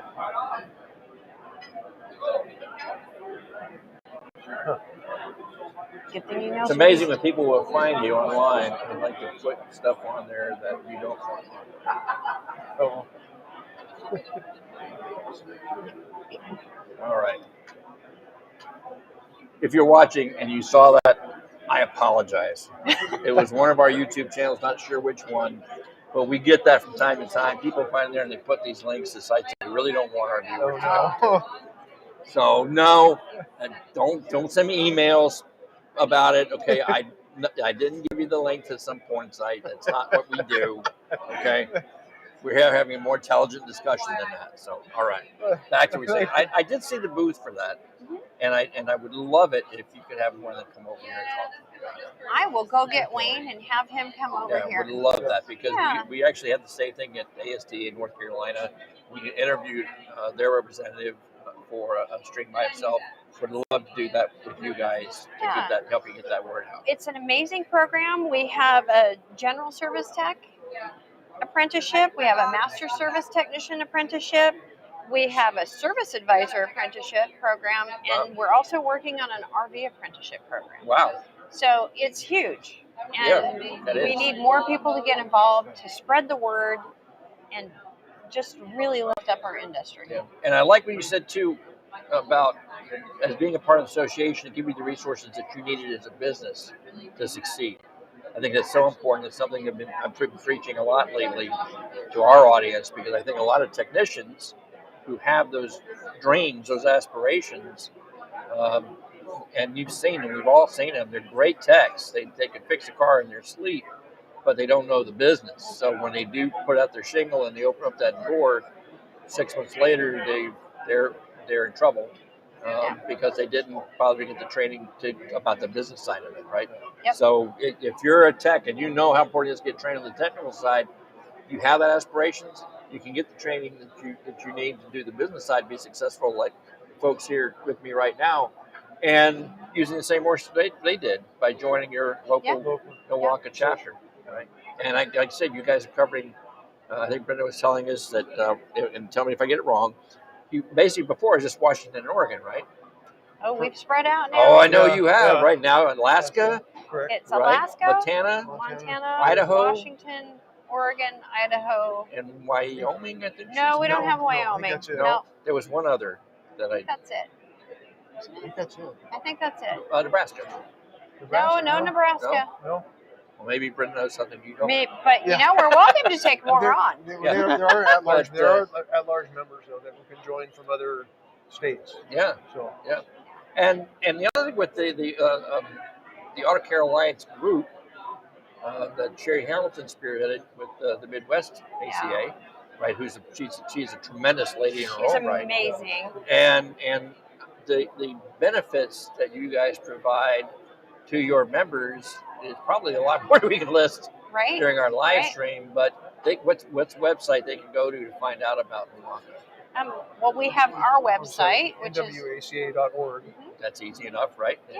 Or NorthwestAutoCare.org. I think it's NorthwestAutoCare.org. Yeah. We're so new, I can't remember. Can't remember that, right? Because this is a fairly recent change. Yeah, it took effect January 1st. So just a few months. All getting used to it. Yeah, it's all good though. I mean, we have so much more to offer, and being part of ACA is going to give us even that much more that we can offer our members. Yeah. So there's just so many benefits to you if you're a shop owner and you're in that area, or you want to consider it large, or you want to see if there's an ACA in your area, which there probably is now. Yep. The way it's been growing, then by all means check that out and see how they can be of help to you and help to your shop and help you grow that culture of professionalism and pride that these shop owners are obviously doing in theirs. And you have the same thing too. And again, I'm going to hit it again with you guys who are techs who told me before about, your boss isn't supporting your training, or, we've all worked for guys in shops that were, you don't have, it's a new market for you guys and gals. I don't want to leave the ladies out. Techs are in high demand. If you're a professional, if you consider yourself a professional, that you have that drive to continue your education, developing your skill sets, being the best that you can be, fixing it right the first time, learning how to do things the professional way, if you're not already, then there's a shop out there for you. You don't have to stay where you are. There's a home for you that is going to help you do exactly that, help you grow in your professionalism, and maybe reach a point where you can be your own business owner. Yep. Right? So I really appreciate y'all hanging out with me. Oh, thank you. We'll go get Wayne to come over here for my tech and share some more about that apprenticeship program. Any of the vendors that want to come over, if you see some of the trainers, tell them to head over my way. We'd like to share their experiences. Well, thank you so much. So thanks. I appreciate it. We appreciate you being here. Hopefully we get to help you get the word out and keep things going, right? The cost savings and the benefits that we offer actually will pay for the membership itself. Oh, yeah, absolutely. And Again, it's an investment, that's right? just that. And then you get all the networking with training events and all that to go along with it. Well, that's a vital point. That we kind of we hit on a few times earlier, but we don't want to not keep hammering that home, because that's so critical to your success. Every business owner, I'm sure, I never had that spot myself, but I've talked to numerous owners around the country. They've all told me that stories where it's just like you just want to hang it up. You have those bad days.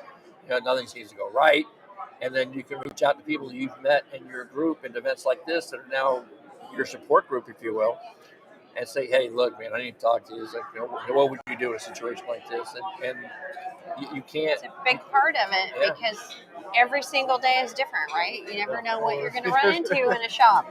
And it might be, wow, that was new. Who can I call? Have you experienced this? What would you do? Am I on the right track? I'm thinking this is what I should do. What do you think? And if you've had some successes and something at work, you share it with your others, right? For sure. So it's all about taking care of one another, and that's what the Alliance is all about. There's not another member who wouldn't stop what they're doing to help you out. Yeah, and it's obvious from the number of volunteers that you've got helping. Just absolutely amazing. We're super blessed here in the Northwest. Yeah, that's awesome. So thank you again. Thank you. Don't forget to unclip yourselves. And I'll just take the mics from you. We'll go find you some more volunteers. Yeah, find me some more guinea pigs. Thank you. All right, my pleasure. Thank you so much. No, my pleasure. Don't forget your candy bar. Let's make that one. And we're going to see if we can conserve the battery there. Now, I know a few of you guys are watching, and I would like you to do me a favor. Again, if you were earlier, you might have seen where somebody spammed our feed, which I guess is something I should have anticipated. But if some of you guys would anybody, just type in a chat question, just say, we can hear you, your audio is okay, your picture is okay. I would appreciate it. So I want to make sure that our chat function is working properly, so that for those of you that do come along later and have a question or want to offer your own comments, we'd love to hear them. That's what we're all about here. And I see somebody carrying a bunch of books. Yeah. Who have we got here? Randy Jewett. Randy Jewett. Yeah. All right. Before we get started, Randy, let's give you a mic. Just clip that anywhere you want. Turn you on. Better watch that. All right. Oh, look, man, you got a big screen there. Well, there's a camera. Oh, there it is. Oh, Wayne. Okay, if you give me a few minutes, well, I really want to talk to you too. All right, so we'll hang on. And so now, for the benefit of the viewers that are on, name who you're with. I'm Randy Jewett. I have RJ's Tire Pros and Auto Experts in Yakima, Washington. All right, and what's going on with you here at the event? Oh, this event, we just got new members in the crew and bring them over here, and we got the best of the best here in the automotive industry, teaching our kids. And it's an awesome deal. Okay, so you're here as a shop owner that brought your crew in. Yep. Okay, because you have to forgive me, brother, because it's like I've been talking to vendors all evening so far. So it's great. Oh yeah, am I the first? You're the first attendee I get to talk to. That's awesome. No, I appreciate that. So this is really great. So, and what's the name again? Randy Jewett. Randy. Okay, so Randy, I'm Pete. Pete. And it's neat because, like G was saying, he's like he says, I have no clue who you are, which is okay. Right. But anyway, this is for Motor Age Magazine. It's one of our publications. Well, and you're one of the top guys. One of the seats here, so. top vendors or top people in the United States doing our stuff. We read it all the time. I appreciate that. So, from an attendee's perspective, like you just said, you bring everybody. Yeah, I close down the shop on Friday. I'm not open on Saturdays, but yeah, we close down the shop. Come over Thursday night. It's about a 2.5 hour drive over here from Yakima. So we get a hotel for a couple nights and take in the event. Okay, and so I'm gonna come back to something in a moment here. But what I really want to hear about here is that why in the world would you shut a business down and bring these people in here? What's the benefit to you? Well, the benefit is huge. I mean, sometimes you have to hear it from somebody else. It's kind of like your dad. Your dad's telling you to do all this all your life, and then all of a sudden somebody else tells you to do it and goes, oh yeah, now I understand. Yeah, it was right. And so saying that, it's one of the facts of what's in the future. What's coming down the pike. Where should we put our eggs? And, what basket should we look in? How do we direct ourselves in the industry? And these kids really need to hear that from the experts. And it's they're more eloquent about it. Sometimes I don't get to take the time with them that I do, and this is the time to do that. We take the time. All my guys are going. This is incredible. I'm learning so much. So it's just a good event to do this. Now, as a business owner, do you actually see a return on that investment when you get your guys back? Well, we hope so. That's the game, right? That's the game. Yeah. The honeymoon goes on for a month or so. After the thing, and that's where I come in, and these other vendors that have now. There's a lot of stuff online, teaching apps, that kind of thing that you can go into and keep your crew engaged, and get help with that. Because as an independent owner, this is our base. This is where we come to for our support. We have support in the town. There's 2 or 3 shops that we're good friends. I mean, we're competitors, but we're also allies. We're all after the same goal. Sure. So it's just a good feeling to come here and get that camaraderie and that benefit of education and moving forward. Awesome. Well, I really appreciate you sharing your story with our audience. You bet. You heard it, guys. Again, it's a shop right. I didn't make it up. Here's one right here. Whole crew here. It's awesome. Get the training. Awesome. And again, it's not just the training information. It's building that team spirit, that team mindset. Yep. It's not employees, employer. We're together. We're the same. We're in this fight together. Yep. And we're pulling together to get things happening. Right. That's right. So, yeah. It's good to be on. Get everybody on the same page. Absolutely. Yeah. All right. Yeah, Randy, thanks again. A lot, man. I you appreciate bet. it. And we'll just leave that one live here for Wayne. We'll bring him in next. Wayne's another good guy. And again, thank you guys for your comments. Let me know the chat's doing all right. And let's see, here's the hot one. Just clip that anywhere you want. Okay. And we'll just set that on the couch there beside you. So we don't have to be too formal with the mics. Okay. And you are? I'm Wayne Bridges. I'm the ITAC Automotive Apprenticeship Training Coordinator. Well, that's a mouthful. Yeah. So it's an Independent Technicians Automotive Committee. It was formed by NWACA.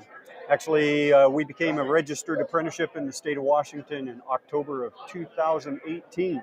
Okay. So that's the state. How about, I think, is there a Department of Labor aspect to that as well? It is. It's through the Department of Labor and Industries here in Washington State. We have 3 apprenticeship tracks. We have a 1-year, 2,000-hour general service technician apprenticeship that gets that young person ready to work on the quick lane. doing really good inspections and um, um, basic mechanical and maintenance and stuff like that. And then we have a 4-year Master Service Technician apprenticeship. That's going to comprise of 600 hours of classroom related supplemental instruction and 8,000 hours of on-the-job training. Wow. Yeah. And once they complete that program, they get a journey level certificate from the state of Washington, either one of those. And we've built it so that general service technician apprenticeship actually transfers into the master. Oh, okay. So especially for young people, sometimes they're not sure if they really want to do it, or they get in part way and they go, this wasn't really for me. At least they get a credential at the end. Yeah. But if they choose to continue, then they can transfer that time and credit into the full program. Now, is this an option to or in sync with a traditional, like a 2-year program, or? So we have agreements with any ASE approved training program. Mm-hmm. So currently I have agreements with a couple of the local automotive technical college programs where they have met ASE education foundation standards. So those students that complete that program can transfer 150 up to 600 hours of classroom into, so they can satisfy our entire classroom requirement and up to 500 hours of on-the-job training into the program. So now, my interest in this really came about a few years ago. We had an opportunity to go to Australia and do some work with the training company there. And I talked to a lot of the shop owners there about, and some of the educators there, about how their approach to training their technicians. Mm-hmm. So let me kind of voice that out to you, and then you can give me some comparisons to what you're doing here now. There, they have a very close partnership between the shop owner and the school, and they actually have an agreement with the student. The shop owners do. Hey, we're going to support you. We're going to hire you. We're going to bring you along, as long as you stay on track doing what you need to do with the school. Right. And they may go to school 1 day a week, and then they go to the shop for the other 4. And they're going to be paid a wage. It's not going to be master mechanic wage, but they're going to be paid a wage so they can make a living. Right. And they're going to, the shop owner knows where they're at in their training, so he can reinforce that in the shop. How does your program align with a concept like that? So we actually have a youth apprenticeship where kids that are in a high school automotive program can be in our apprenticeship. So they get their classroom at the high school automotive program, whether that's at a regular traditional high school or at one of the skill centers. We have agreements with 4 skill centers in Washington State where those kids, once they get done with their regular school day, go to one of our approved shops and they get their OJT and they get a paycheck. Awesome. We don't have those agreements with the colleges yet. That's one of the things we are working on and expanding into. Yeah, and so this is a fairly new program, right? It is. We've been around for 3 years now. Sure. And we're actually the fastest growing apprenticeship in the state of Washington right now. Wow. So we have 31 training agents in 11 different counties here in the state of Washington. Yeah. So if you've been in 3 years now, do you currently have participants who are in that master program nearing the end of their program? I do. And one of them will be completing here in the next month or 2. Mm-hmm. So we've had three completers so far in the general service technician. 2 of them have transferred into the master service technician program.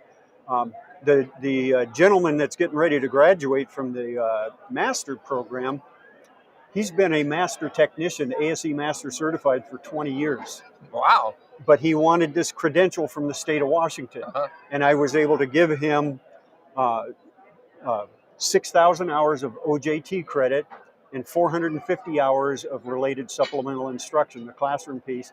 And we have tailored his classroom piece around advanced engine performance, advanced electrical and hybrid and electric vehicles, because that's what he and his boss really need him to focus on. Yeah. So we've been able to tailor that.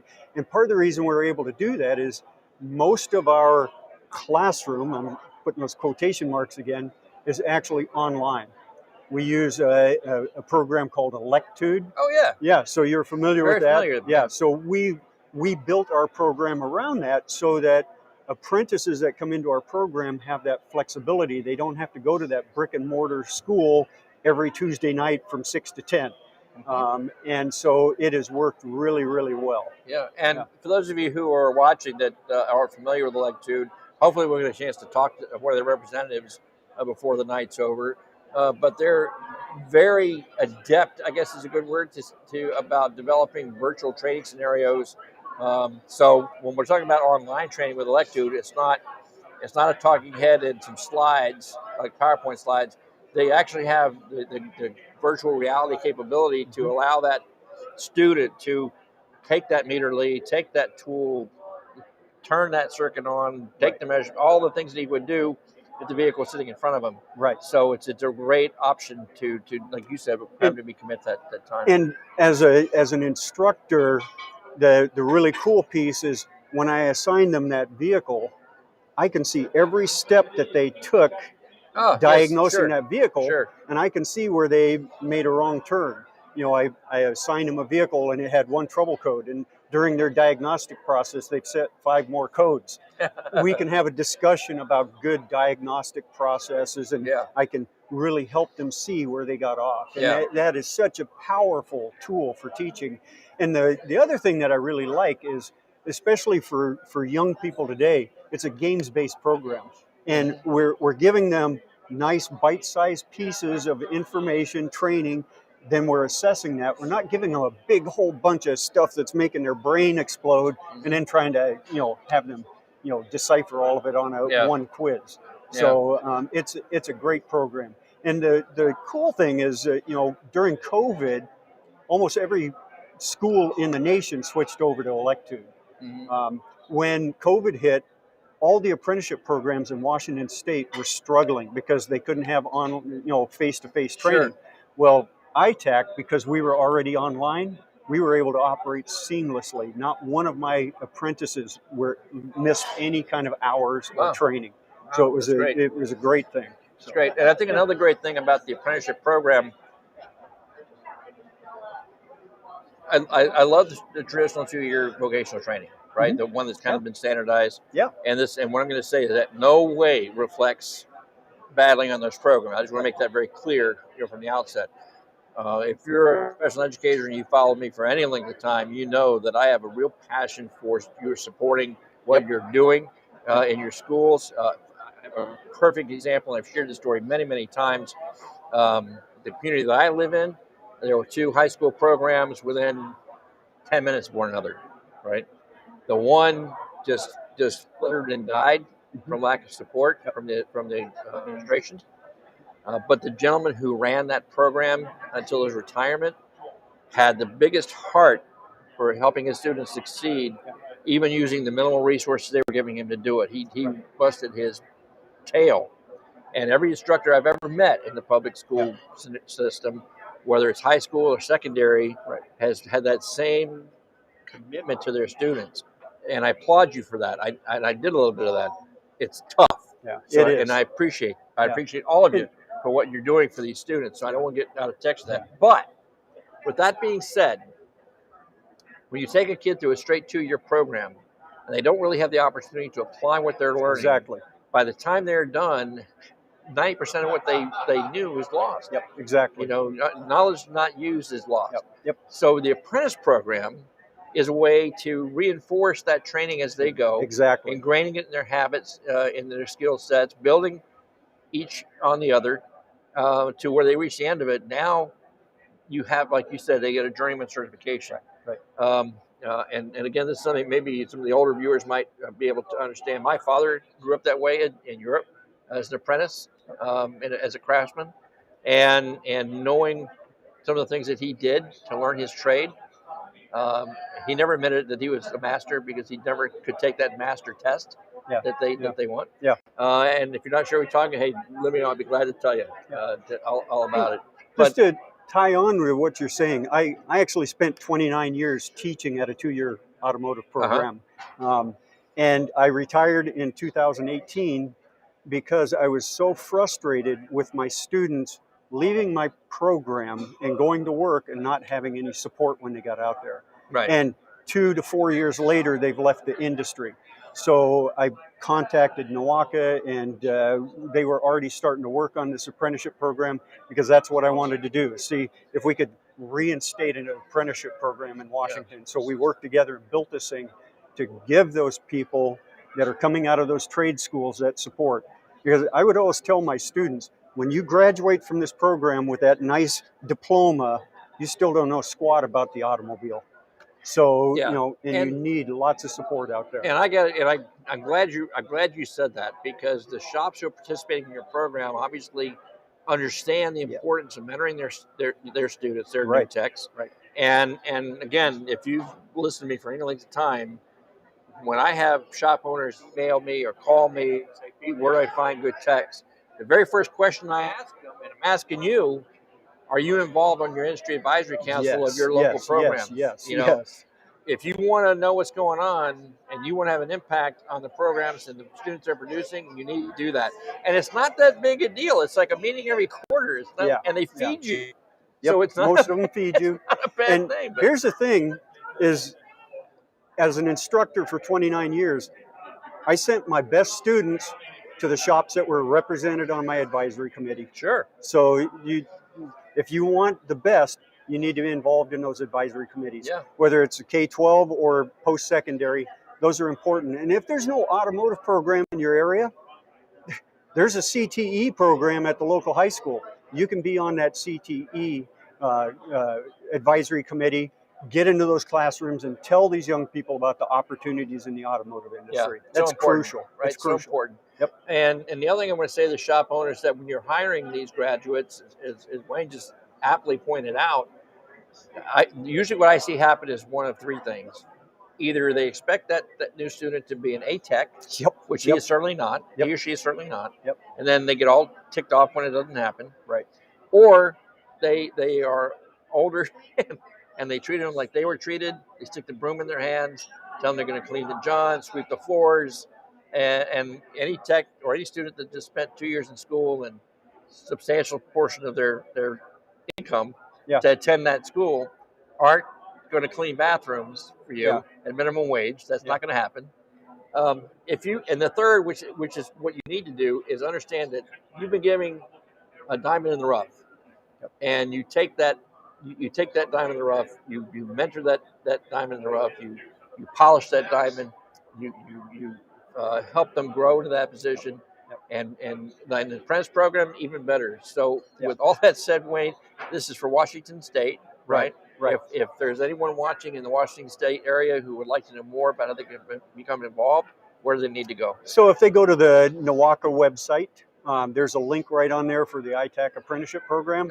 You can get more information about all of our different offerings.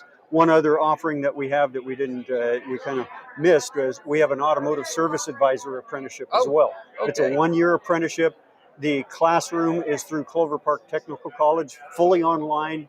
And when they complete that program, they get their certificate from the state of Washington, but they also get 14 credits that they can apply to either an associate's degree or bachelor's degree. Wow! So it's a great partnership that we developed. Yeah, and I'm glad you continue with that, because as a tech, having a professional service advisor meant the difference between me eating and not eating. Exactly. You know what I mean? Yep. And another thing, the program I was just telling you about, the other one was held at another high school. This young man was a real inspiration to me. He took on his program. I don't know how he got involved with it, but he did. He started off with an empty classroom and 2 parking spots assigned to him in a parking lot. That was all he had. So he came up with whatever he could come up with. He had a small group of students. And I love what he described as his philosophy to me. He said, you know what? I try to tell my students, they may be here to study the technical side of things, like the old shop day classes of old. Yeah. But he would tell them right off the get-go, you can be a technician, you can be a parts person, you can be a service advisor, you can be the chairman of friggin' General Motors if you want to. Yep. But in all of those instances, you have to speak car. Right. And I'm going to teach you how to speak car. Yeah. And that's what he did. He got students so excited in that program that they built a 6-bay facility for them on the property. That's great. And they're not far from what I call the Motor Mile. All the major nameplates represented. Yeah. And all these dealers are on his advisory council. And you know what? Every graduate they have is put to work at these dealers. And then these dealers, they know the value of it. They may start them off in the oil lane, but they send them to schools. Yeah. They develop them and next thing you know, a couple years down the road, they've got a master factory tech working for them. You know. Yeah. Hey, there's one more thing that I Sure. would like to share, because this is something I'm really proud of that we developed. We have a partnership with the Coyote Ridge Correction Center over in Eastern Washington. Okay. So they have a really good automotive program over there. But because the people are incarcerated, they can't do the on-the-job training piece. We have a partnership with them where it's a pre-apprenticeship, so they can transfer the full 150 hours of RSI into our apprenticeship, and we can give them 500 hours credit once they come into our apprenticeship. So you're on you're on stream. You're on live stream here. You're on a stream here. Yeah, but you look handsome. But so you look good. Yep. Yeah, so that's a program that we put together to give those incarcerated individuals an opportunity. And I spent a whole day at that facility and talked to those guys, and they were just wonderful. They're excited about the industry.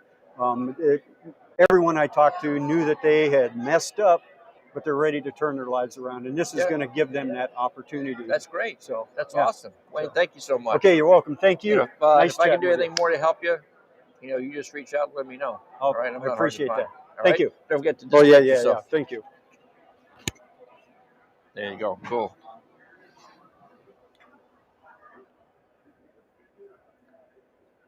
Oh, Carolyn, do I get to talk to you next?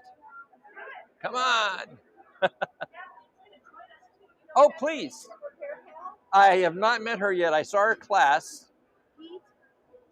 Kathleen, how are you doing? Nice to meet you. Hi, nice to meet you. Pete, you were literally in my last presentation that I did at World Pack. Yeah. It was a screenshot of the...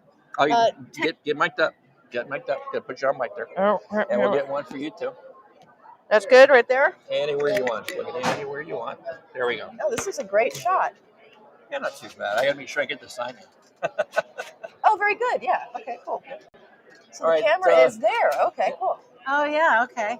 And we got some chats going on there. So if any of our online viewers have any questions for you, they can What's up, send Tom? them in. All right. So let's begin at the beginning. Carol, and I don't want to mess up your last name. Carolyn Cocolette. Yes, sir. Pete Meyer. Owner of the hybrid, what's the name of the shop you have? Luscious Garage. Luscious Garage, yes. Right, in San Francisco. Yes, sir. Right? Mm-hmm. And you are? Kathleen Long with Repair Pal. Repair Pal, right? And we'll talk about both. But I want to start with you because I've been promising to do this with you for a while. I hope this isn't my only chip to play because I'd love to do something. No, not at all. Yeah, although it's great to be here with the show. And that's something we're kind of playing with this concept now. It's like we did the Gary's live address this afternoon. And we streamed that out. Yeah, awesome. And we're looking at expanding that becoming more of that media company that we're supposed to be, and doing these type of programs and inviting experts, subject matter experts for a variety of issues. So I hope we get to do this again. Please, I'd love that. So let's start first. Let's start talking about your shop. Okay. Because you were one of the first hybrid shops. Yep. Many years ago to debut in the San Francisco area. And of course, being a lady owner. Yep. Also unusual. Unusual, but unfortunately, hopefully not going to remain that way. Not at all. Right? Yeah, not at all. So I'm going to see knock some of those walls down. Yeah, well, it's interesting. There's a ton of female owners here.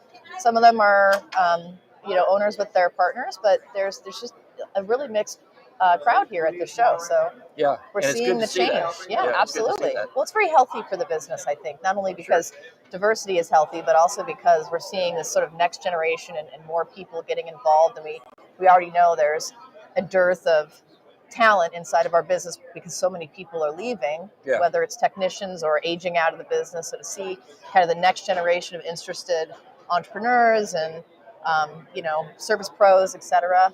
So it's a really good sign. It's a good sign also for the association because obviously association affairs are always under pressure. I don't know if you're aware, but I'm the current president at ASCCA down in California. Oh, awesome. So I'm there. I didn't know that. Yeah, so I'm involved down there. So we're in the process of doing work in the California region.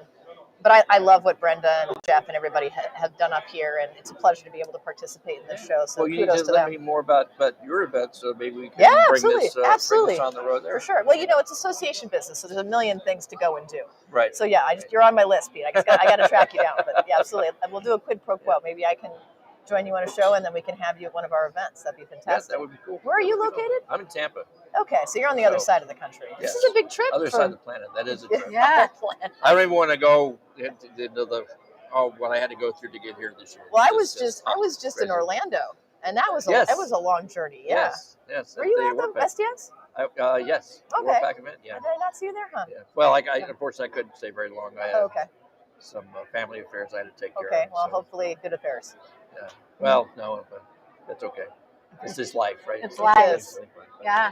But no, but you got involved with hybrids, like I said, early on. How long have you had Delicious Garage? 15 years. So you're like almost right there when hybrids were first out. Yeah. So the first Prius, the Insight came out in 2000. The first Prius was 2001. We opened in 2007. So they weren't brand new, but they were really hot. Like the Gen 2 Prius had become like the really hot car. People don't remember that the Prius used to be cool. It was actually cool for a while. Everyone wanted one. Yeah. So it was back at that time, and we located in San Francisco because obviously that was where there were a lot of those types of clients, and so it was a lot of fun. And we're starting to see a slow tick in the number of hybrids and EVs being sold. EVs for sure, right? And that's just really, GM has made a huge commitment to it. Ford, a lot of manufacturers make commitment to these vehicles, and I was recently helped develop a diesel class, and while I was looking at those stats and saw that hybrids were outselling diesels 3-1. Wow. And these are the truck guys. These are like from where I'm at, the redneck Southern boys with the big diesel trucks, right? And EVs are selling faster than they're buying their trucks. So if you had any advice to give any of the shop owners who might be watching about their hesitancy to stick their toes in the water and embrace this future technology, what would you tell them? Yeah, it's a great question. So I've been doing some training on it. So I was at STX teaching a class basically on that topic, but just something brief for the purposes of this is I'd buy a Gen 2 Prius. I'd buy a second generation Prius. That's 2004 to 2009. You can usually pick one up for like $500, and it's basically the cheapest trainer you could possibly buy. I mean, it's like you can rip that car apart. Gosh knows it's not sacred. You know what I mean? You can rip it up. You can use it as a loaner. You can take the high voltage components apart and get used to looking at them on the data stream. And anyway, so that's a great place to start. And then obviously get in training. So my one rule of thumb around training is never take a class from someone who hasn't actually worked on the cars themselves. There's a lot of people in this space who love to stand up in front of the room and tell you they know something, but they've never done any of the work. So anyway, that's just a watch out on that topic. But there are a lot of really great folks out there who have a lot of experience on the cars, and there's a lot to learn from them. Yeah. And that's not the only venture you have.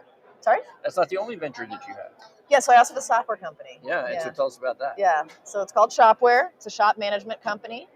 We've been in business for 9 years, believe it or not. Yeah. Already. So we were actually here in 2016, and I have a photo up at our booth from when we came here with Chip Keene, who's a longtime active member of NWACA.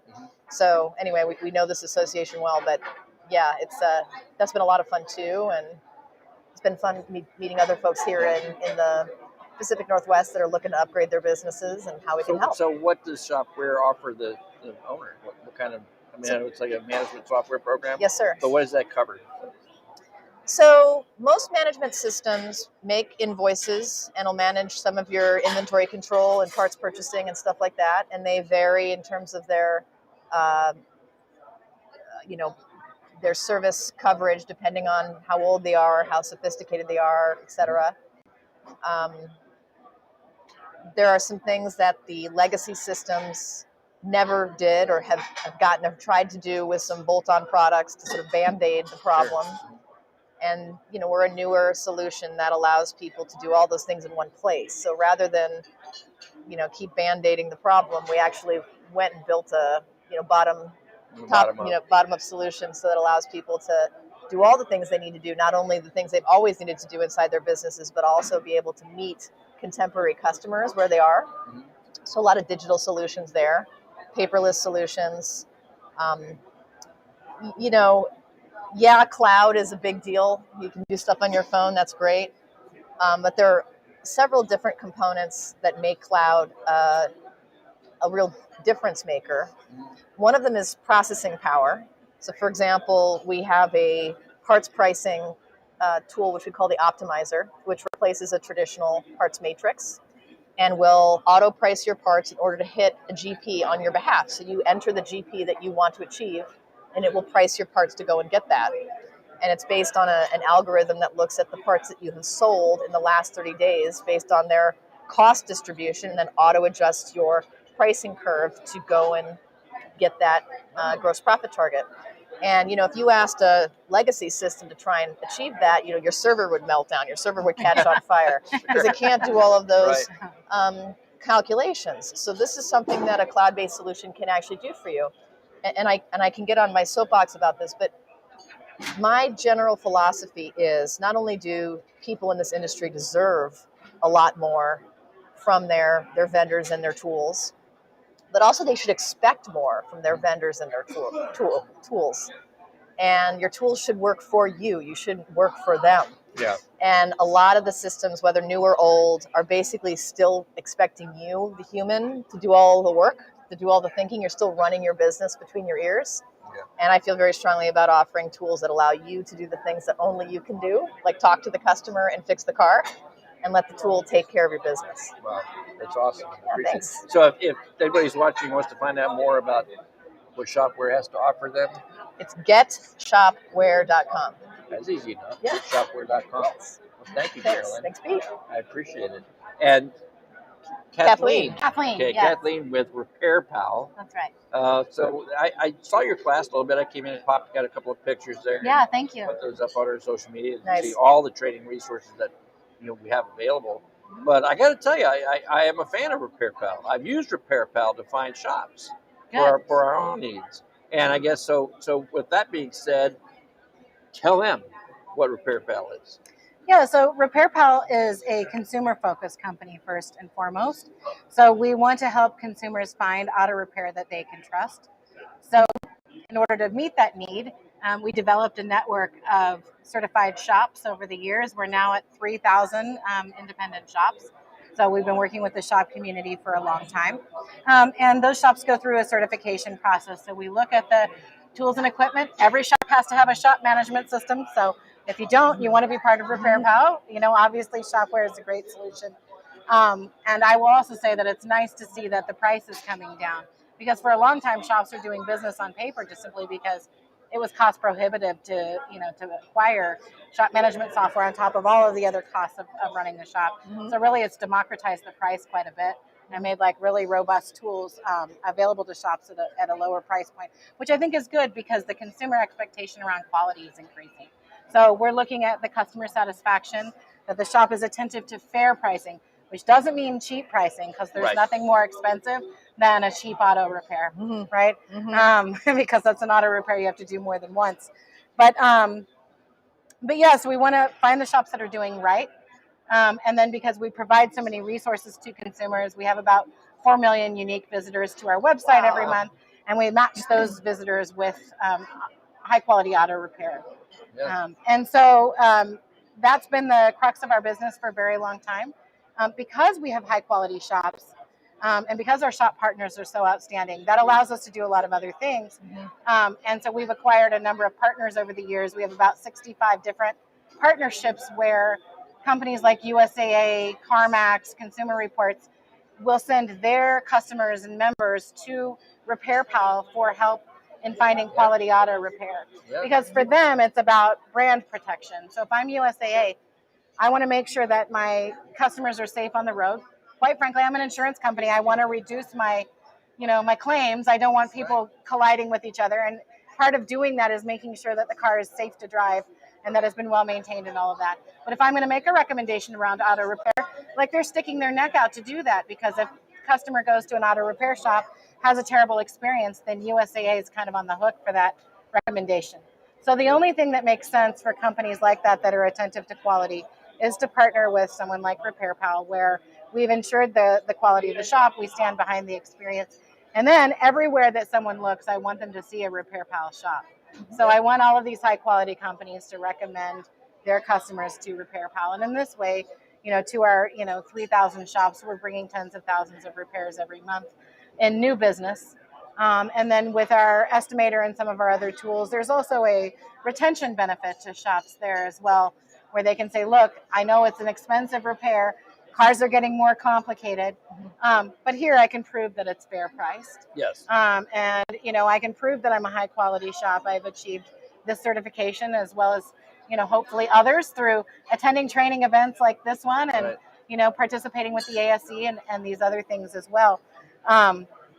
Because we also look for shops that are doing ongoing training, which is why this is an outstanding event for us to be at, because it's training focused, so it's very mission aligned for us as a company. But I've been with the company now for 8 years, and it's been a pleasure to watch the shop network grow methodologically, because we do certify one shop at a time. But it's been a nice adventure. Yeah, and as a consumer, my son was looking for some work for a vehicle that he owned, and I remembered Repair Pal, and that's where I went. So from on the consumer standpoint, to your shop owners, as a consumer, I'm going to Repair Pal site, and I'm looking first estimate of cost for that particular repair in my area, so I get a nice range of an actually reasonable number to expect as a consumer. And then shops in my area that are certified by Repair Pal to make that repair. And what I thought was beautiful is that you just don't, you can't just call this young lady and say, hey, sign me up. Well, you can, but it's a little bit more involved than that. Yep. They do vet their shops to a variety of professional standards, which is awesome for a consumer. It's not just word of mouth or a good Yelp review. This has been an independent organization that has said, yes, we vetted their tooling, we vetted their training, we vetted their shop. You're not pulling some dive that's got rats in the corner. You know what I mean? It's just like the whole package is being warranted. And if something happens, Repair Pal is saying, hey, we got your back. That's right. If that happens to you as a consumer, that's powerful. That's very powerful. So if you want to know if you've got what it takes to be a Repair Pal pot shop, where do they got to go? Well, they can go to repairpal.com. We've got 4 shops right in the upper right-hand corner. Click on it, schedule a demo with one of our sales folks, or send us a note and, make a call. We'd be happy to talk to shops that are interested, take you through the process. And look, if for some reason a shop doesn't pass, we want to be a force for good in the industry too, not just for consumers. So we'll work with shops that are, just maybe lacking in one of the areas. Like if they don't have enough training, we can recommend, where they need to go to get additional training. Or if the customer, like Motor Age TST webinars. That's exactly 100%. Yes, 100%. Or if they don't have their customer sat scores as high as they would like them. So we can look and say, here's some of the things we would recommend based on what your customers are saying. So we will work with shops to get them to the level where they can be approved. So we don't like to turn shops down. It's just a necessary part of our business. But where we've got good people who are doing the right things, then we work to make sure that that we can get them as good as they can be. Which ultimately, at the end of the day, we're a for-profit business, and so are the shops, right? And so having that high level of quality also ends up translating to sales and revenue at the end of the day. And good customers. And good customers that come back, right? And right. So, well, we don't want that Everett sent you guy to show up. I hate Everett. Every time he shows up at the shop, it's like, well, Everett sent you to my oil change. My radio doesn't work right. We don't. And you as a shop owner, there's always those customers you love to fire. Right? So that now that's for that. Well, ladies, thank you so much for hanging out with me for a little bit, telling us about thank you so much for the chance. And thank you, Caroline. I've looked forward to this opportunity for a long time. Yeah, let's do it again. It's so nice to meet you. I appreciate it. Have a great rest of your event. All right, great. All right, we'll let you go back to your booth. All right, we'll get out of here. Hi, folks. You guys good? Yeah, she good. She lost her phone. We thought we'd look up her and see. I don't think her phone might be. I'll follow up with you separately. Probably not. But no problem, Caroline. You bet. Rule it out. Yep. Look. Is it there? I told you I had a feeling your phone was in this house. John should go buy a lottery ticket. That's oh right. My God. Don't you love me? I love you. I love you. Well, see, if you'd have called it, I'd have heard it go off, right? So. I just had this feeling. Hey, you want to bring me somebody else? I know the folks at Auto Leap are dying to come over here.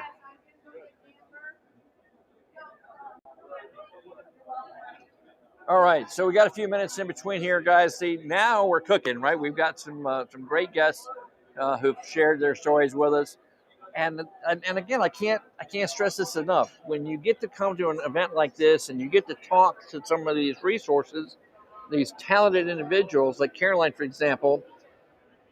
She's a shop owner, a successful shop owner. She took a chance in diving into what at the time was a relatively new market and focused her entire business on hybrids from the beginning and turned that into a very successful business.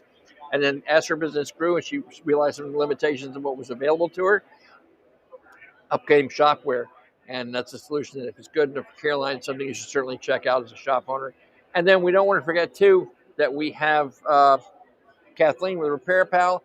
I got to tell you, man, I'm a big fan of Repair Pal from both the professional side and on the consumer side. So if your shop thinks it's got what it takes to be a Repair Pal shop, then come on down and check them at repairpal.com. Come on down. Auto text me. How you doing, buddy? Doing wonderful. Let's mic you up before we. You take that. Try to put it everywhere you want. All right.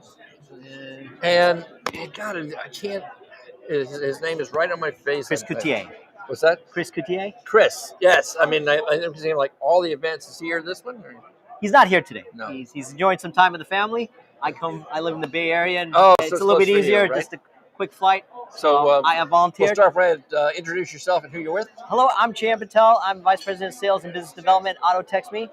And this has been a wonderful event. Great trainers, great family, great friends. That's a mouthful, right? It's like absolutely. Does it all fit on the business card? It does. It does. So tell us about Auto Text Me. What is that? So Auto Text Me is a workflow communication tool. We help service advisors, technicians build trust and transparency with clients using digital inspections, two-way texting. At the end of the day, what we're trying to do is we're trying to make the shops move a little bit faster. We live on top of shop management systems, so whether you're using any of the wonderful shop management systems that are here, like Shopware, like TechMetric, wonderful partners of ours. Yeah. There's countless of them out there, and in fact, it's some of the older legacy, if you want to call them there. We work with them as well. We've worked so well as a shop management enhancement tool that we can work even independently of them. So what we're trying to do is we're trying to focus in on the key metrics that move the needle for shops and make it easier for them.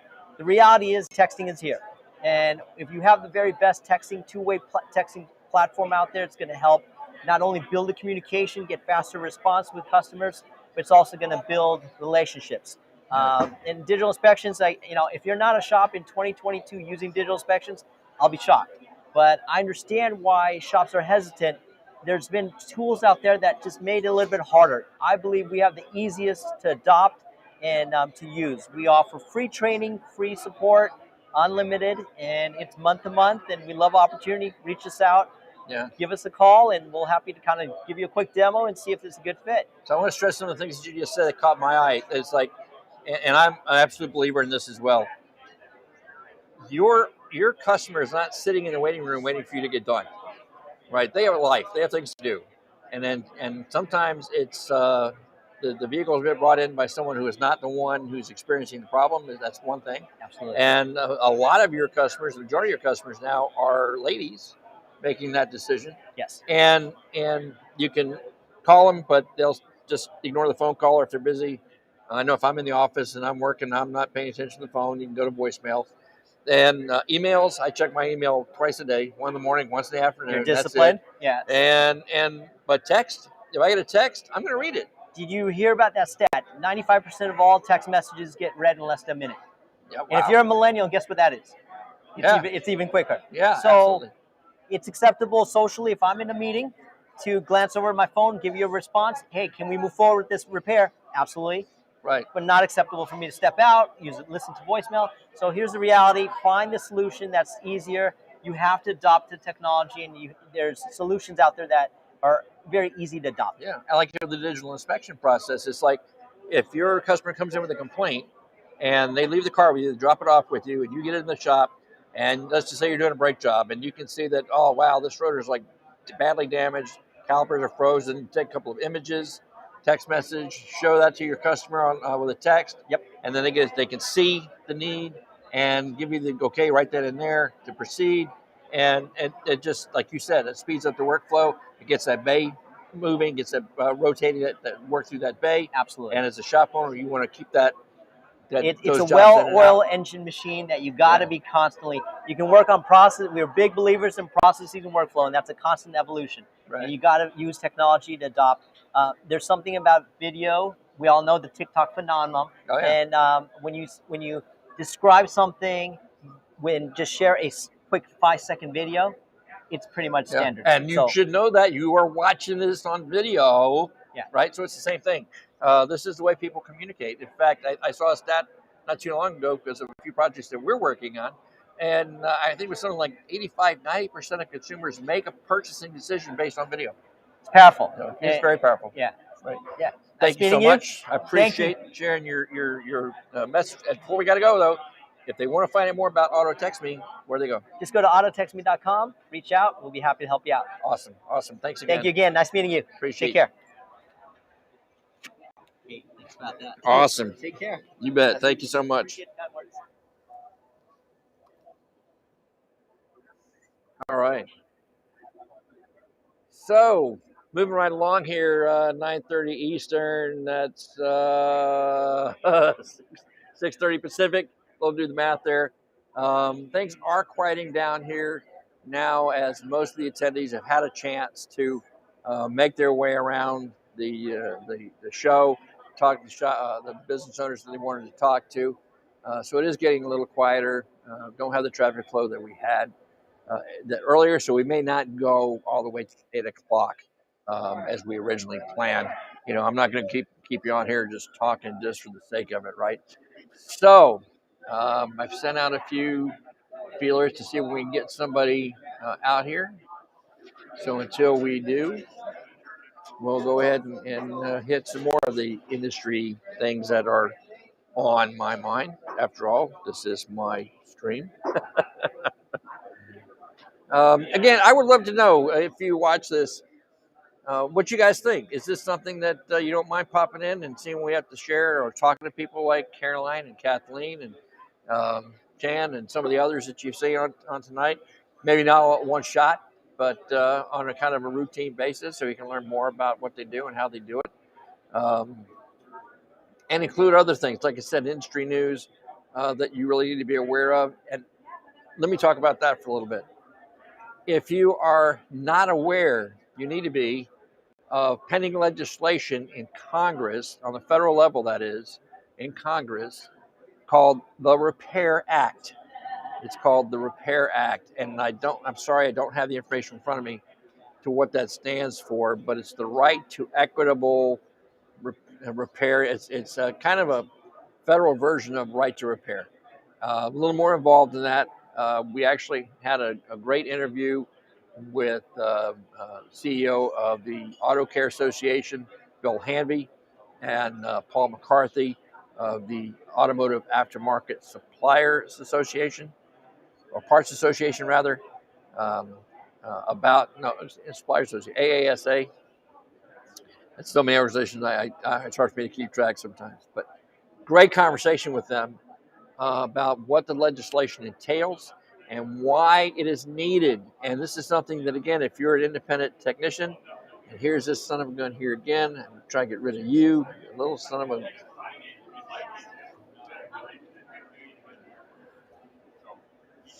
And this guy is just really trying to get in on me.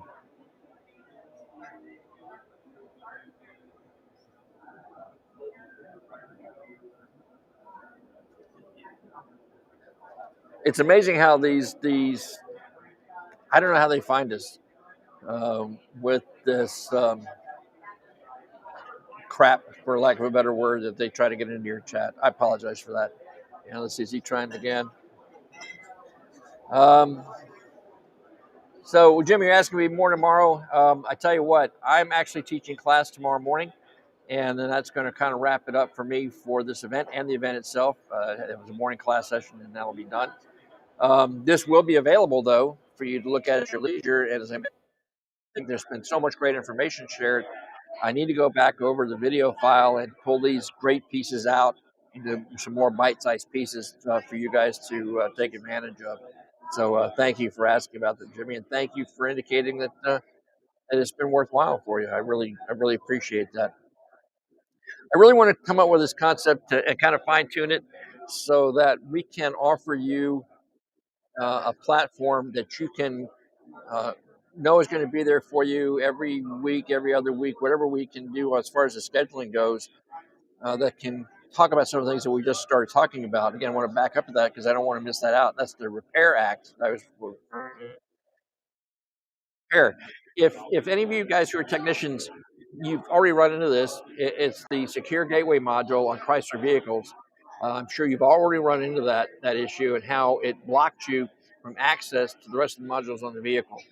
Unless at first there was a workaround, you actually had to pull the radio out of the dash and put in a jumper and get in that way, which is bogus. But and then some tools now are SGW certified. You can actually go to a website called what is it? I have to look it up for you guys. I don't recall it right offhand. I can't call. I don't want to give you the wrong one. But it's a website that's specifically there to allow you to register your scan tools for a small fee to allow you access to through the secure gateway module. In other words, factory wants to pop you in the pocket to do that. Now, it wouldn't be so bad if it was just Chrysler, but it's not. Nissan's getting ready to do the same thing, and other manufacturers, I'm sure, are thinking about it. And then you'd be in a situation where you have to pop through these guys one at a time individually, and that can get expensive in order to be able to service these vehicles. And under the right to repair, the concept is that the consumer has the right to have their vehicle repaired where they want it repaired, and not just have to go to a dealer. It's kind of, I understand both sides of the coin, and I'm sure many of you do. And right to repair, you have the OEM saying, well, we've got a lot of proprietary information we don't want you screwing with, and they're limiting access to us. But there are a lot of teletechs who don't need that to be the case, that we're more than capable of fixing their vehicles and handling their technologies. So this legislation is vitally important. It includes being vetted, which is fine if you are a professional. You shouldn't need to worry about that. But I encourage you to look up the video that we have on the platform that you're watching now. It's there, and it's a conversation we had about the Repair Act, the legislation that's pending in Congress. Learn about it and support it. Let your congressman know that you're supporting it and encouraging him to pass it. It's vitally important if you want to maintain your competitiveness in the market and have access to the information you need to fix these vehicles. And we have someone waiting in the wings, so we're going to bring her on right now. Very bubbly personality. Oh, you're sweet. Just clip that on wherever you fit. My colleague Haas is coming as well. All right. We can let him jump in when he gets here. So, there's camera. Please introduce yourself, who you're with. Hi guys, I am Amber Wright and I am with Autoleap, an all-in-one shop management software for auto repair shops. All right, so that's again, we've had a few that we've talked to you today about their shop management software. Yeah. And I think it's intriguing because business is complicated. It is very complicated. And keeping track of the details. Technology is complicated. Yeah, and keeping track of the details. If you can get that automated, the more you can do that, the more you can focus on what you really need to focus on. Right? Really get back and save time. That's really what we're trying to do. Yeah, Haas is going to jump in, my colleague. Right. But yeah, Autoleap is really designed to get the shop owners back and doing what they are supposed to be doing. That anywhere there, buddy? Absolutely. We're live on air. I like it. What I missed? Yeah, nothing. Except my battery. So I was just going in a little bit. We were talking about how technology is clunky. and a lot of, some of the legacy stuff that's out there. So Autoleap really brings in all of those things, from invoicing, estimating, parts ordering, two-way text messaging, Google reviews. Yeah, absolutely. We built it with the philosophy of, how can we get the job done with the fewest amount of clicks, A lot of time spent on some of these older systems is spent on administrative work, duplication of work, and that's, more time spent on that is less time spent on cars, less time spent on revenue-generating activities. So that's really what we've been focusing on, and the results we've seen have been pretty resounding. And I've got to say, because I recently met you guys, I think that was it wasn't a big event, that was at Vision. Vision, right? Yep, we had dinner at Vision Vision. when we first met, and so kind of new on the scene, and right for the market. Yeah. But I got to say, these guys are committed to the industry in more ways than one. I mean, not only are they coming out with this excellent shop management product of their own to offer you guys for consideration, but they've been very supportive of events like ATE, big supporter of TST big event. We have to get him mic'd back up again so that he can chime in, buddy. There you go. Just throw that on. They probably could hear me from here. Probably can, knowing you. And then I want to thank you for that. Yeah. Because making resources available to the men and women who can't come to an event like this, who are relying on things like we're doing here to get the information and resources that they need is just vitally important. Yeah, and that is something too that we're really trying to do. Yes, we provide a software to make their businesses easier, but we're also separately providing, thought leadership. So we work a lot with shop coaches in the industry, experts, and bring a collaborative kind of information to these shop owners, like you said, who wouldn't regularly be able to access that, financially or whatever that may be, or time away from the shop. It's so hard, So we put out regular content.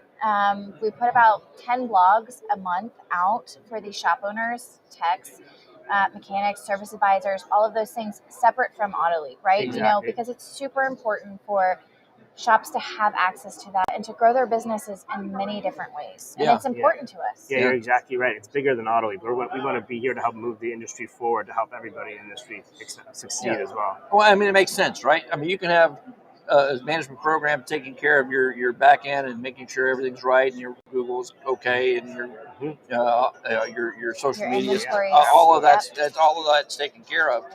But if you're not staying focused on your goals as an owner, if you're not involving your employees as part of your team, if you're not helping them to grow, if you're not getting them the training resources they need, if you're not getting them the whole package, then none of that matters. Then it's not it's not enough just to give the software. So being able to offer your customers that same suite, if you will, of services to help them, it helps you. So everybody's a win-win. Absolutely. Right? That's exactly what I see it.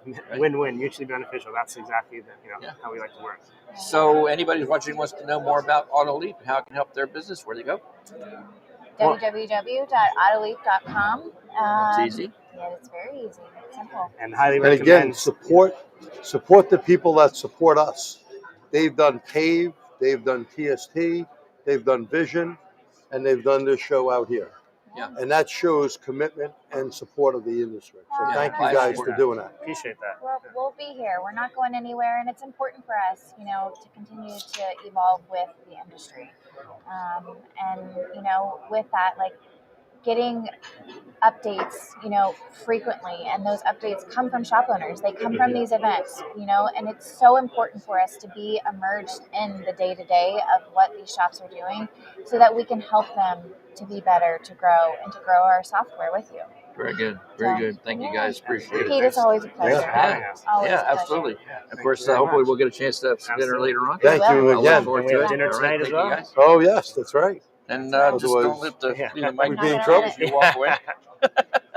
How long is it going to take you guys to pack up? We don't have to. Oh, you have a team. Excuse me. Well, thankfully, this one we don't have to. That's good. So we'll be ready when you guys are ready. Whenever you guys are ready, we're ready. We invited Pete. Yep. So. And, it's okay. I see him all the time. It's fine by me. The more the merrier. All right, we'll let you. Thank you very much. Thanks for having us. Thank you. Well, thank you guys for stopping by. Absolutely. See you It's a guys. pleasure. So We'll see you let's soon. see. I'm going to move Good to see this you. laptop here a Thank second. you Bear so with much. me, guys. Thank you. The battery's going down there, Mr. Getting Pete? low. Plug in there for a minute. Oh. I'm going to sit on this side of you because I got a hard time hearing. Can't see you on that side. Why not? Sit on that side, Coach. Oh, do we? Yeah. All right. Sure. I'll sit back here where we sit. Sure. We'll let Gary take the lead. Yeah, I don't don't spill know. stuff in my electronics. I'll be pissed. We won't do it on purpose. Don't do it at all. Don't do it at all. Yeah, never mind on there. All right. Have a seat, guys. You know, I did that to my own computer. Sunken and spilled. A whole freaking bottle of water. I think we're just about wrapping up, I think. One more person will be Mark Simons, our chairman of the board. He's coming That down would be in a minute. a great way to end it up. Okay. All right? Great way to end it up. So we'll get you guys mic'd up. Just grab one and clip it to your lapel. You know how to do that stuff. Yeah, we've been on it. So you all done with classes? I'm done, man. I did my 3, you know. Yeah. We got one more tomorrow morning. Oh, you got one more? Yeah. That worked for I you? saw I get your the deposits class Did you? tomorrow. Yeah, I popped in and got to see you for a little bit I thought anyway. you did see it The pop good, in for a the little good bit. thing is, That's it. That's on the popper. you don't even have Did to. a good job today. Thank you, sir. Really. Yeah. Good. Appreciate Yeah. that. It So- was Enjoyable. It was a good energy speech. I was glad that it went off pretty well. Yeah. So, Except my so you voice guys are wasn't watching working. may or may not have met this gentleman already, Gary Smith, the keynote speaker from this afternoon that we streamed live earlier today. This gentleman, introduce yourself, who you're with. Adam Robertson. I'm with CTI and Diagnation with Gary. Oh, both sides. Both sides. I play both sides. It's perfect, man. No, we have a great time doing this, man. It's awesome. Yeah, so I'm really glad that you guys came out, go through being involved in the training side. Of course, we've had to talk to G a little bit about that side. These are just some of the trainers that are out here that if you didn't make it, Yeah, you missed out on good you stuff. missed out. I mean, there were some really great classes going on here. But, and Ben would stress this, you still have other opportunities. And I hope that by watching this stream tonight, you're going to take that to heart and say, you know what? I've been to the online stuff that G and Pete have been doing, and I like that. And I watched the videos on the Motor Age YouTube channel. I like that. If you haven't checked out CTI's website or the Carquest Technical Institute or the World Pack Training Institute, check those guys out. You can get your feet in the water in these online and virtual offerings. Absolutely can, right? yeah. And affordable, because one of the things we know is a challenge for a lot of technicians in our business. But when you see that and you've gotten a taste for that and you see how that helps you improve, and all of these guys, Gary said it perfectly at his keynote speech. All of us sitting here, we could be doing other things, probably make more money doing it, But we all had good careers in this industry, and for all of us, I think we speak for all of us. We're all here to help. Even when COVID hit, us at CTI and World Pack, we were forced to go virtual. You know that. And I personally was doing virtual classes every Tuesday and Wednesday night, every week for these 2 years from 7 to 9 p.m. on the West Coast. And the following was fantastic because it's the one thing I had to choose from. Right. But I got to tell you, it's great to be back in front of all these people. Isn't It's freaking awesome. It sure is. When you've been doing this for the decades that, G, you have, and obviously, Gary, you have. It is phenomenal to get back in front of these people. Oh, yeah. There's and nothing see the like faces. feely touching, see them. Isn't it just awesome? See their eyes rather than looking at that stupid camera. Oh, God. Nothing against you guys, but and see camera. the physical reaction. Because yes. we can't see the other side. Yes. And that's all. Again, that's one of the aspects of live training is being able to get interaction with the people in your audience and with one another. Exactly. That's a learn big from each other. I always say, Fellowship's a big part of it. you don't always learn just off the instructor. It's everyone else in the class. That's right. Everyone knows something you don't know. Yeah. And that's how you get better. Yeah, but even an instructor, this. I was in class today. One of the guys came up with a concept for programming a Class 2 network. He goes, Adam, I actually slow the computer down to take care of that problem. I'm like, that's a good idea. And I told the guys in class, I said, you know what? This is why I love to do this. I love to do it because I pick up from all you too. You think you may come to my classes, me as an instructor, but when I pick up stuff from you, this is what it's about. So we all learn together. Yeah. Oh, it's fantastic. And then you've given that gem of an idea to someone who has the capability to take it to the others, and that little. I mean, let's talk like this. Let's like some of the old stuff when we first started playing around with scopes.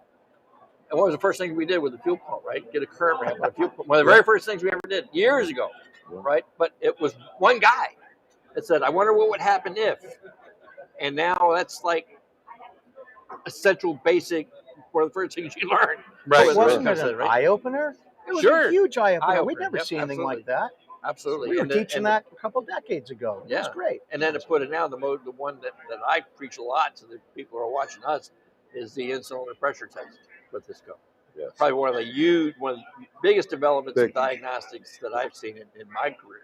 Yeah, and a big thanks to Bernie Thompson on that. Yeah. Because Bernie thinks out of the box and did one hell of a job. Yeah, Yes, shame he that did. Bernie isn't here, but it was a you guys will literal get game. chance to see him for sure. Yeah, it was a literal game. The pressure transducers, I believe, were a literal game changer in this industry. Big They time. truly were. Oh yeah. In You know, I relation to diagnosing still remember when Bernie gave that first presentation. It had been about 2004, and he stood in front of all us CTI instructors back in North Carolina. He go, "We're going to introduce you to Bernie Thompson. I have never met him before." And they're like, "Oh, hold on to your hats. Here comes Bernie." And then he gets up there, and he starts talking about this in-cylinder pressure transducer thing. And we're all looking. I'm looking at all the other instructors. You got to understand this. Almost 2 decades ago. I'm like, I don't get it. No, I got it. And then by the end, we're like, oh man, Crazy what a stuff, game man. changer! And then boom, we ran with it, and it has been once again like all the concepts along the way. You brought up fuel pumps, all of these different things. They've been game changers, and once we get the students to really get a feel and learn to use this and understand the reasons that's what makes our job so rewarding. You know what I mean? It's just freaking awesome. You look at even scopes. I mean, Scott Brown, that's not here, years back on CompuServe for techs only. Before IATN, that's how I met Scott through the internet. He had a Fluke 97 lab scope, so did I, and not many people know how to use it. That's right. And that's how you started learning. And I still have the original DOS disc. DOS. Wow. And I'm not lying. C:// backslash. That's it. From AES Wave, the Wave file program. Wow. We were writing for Import Service years back, and I said to the editor, I'm like, who's this Menchu guy? Jorge. He likes to be called George. So, all right, whatever his name is, how do I get in touch with him? Yeah. And he sent me out the DOS disc. I was like, wow. I'm wearing a George Menchu hat right now. I picked up in Orlando. He goes, Adam, here's a hat from my class. Oh yeah, they were game really changers. Neat Yeah, absolutely, definitely. In the scope of the industry, I think it's really neat. Get over here, brother. How we're. Get over here on the couch. I'll tidy up. Yeah, no problem. I find it's really super neat how all of us. We speak of the old days of George Menchu. I can remember. When Jim Zaleski first brought Vetronics out to the aftermarket, right? I mean, we all go back that far in the industry. Sure. And it's so neat that everybody's still around here, here in 2022. Yeah. And how far advanced things have come since then. Well, I'm going to have to step back a little bit here because I'm going to be really honest with you guys and everybody else who's watching you. And I've never made any bones about this. I can always consider myself a decent mechanic. Decent. I'm not, some of these guys here, I wasn't one of the top guys. You know what I mean? I mean, I could get the car fixed. It might take me a few days, but I'd get it done. Sure. Right? Good counts. What I consider myself now, I don't, these guys, they're in another league.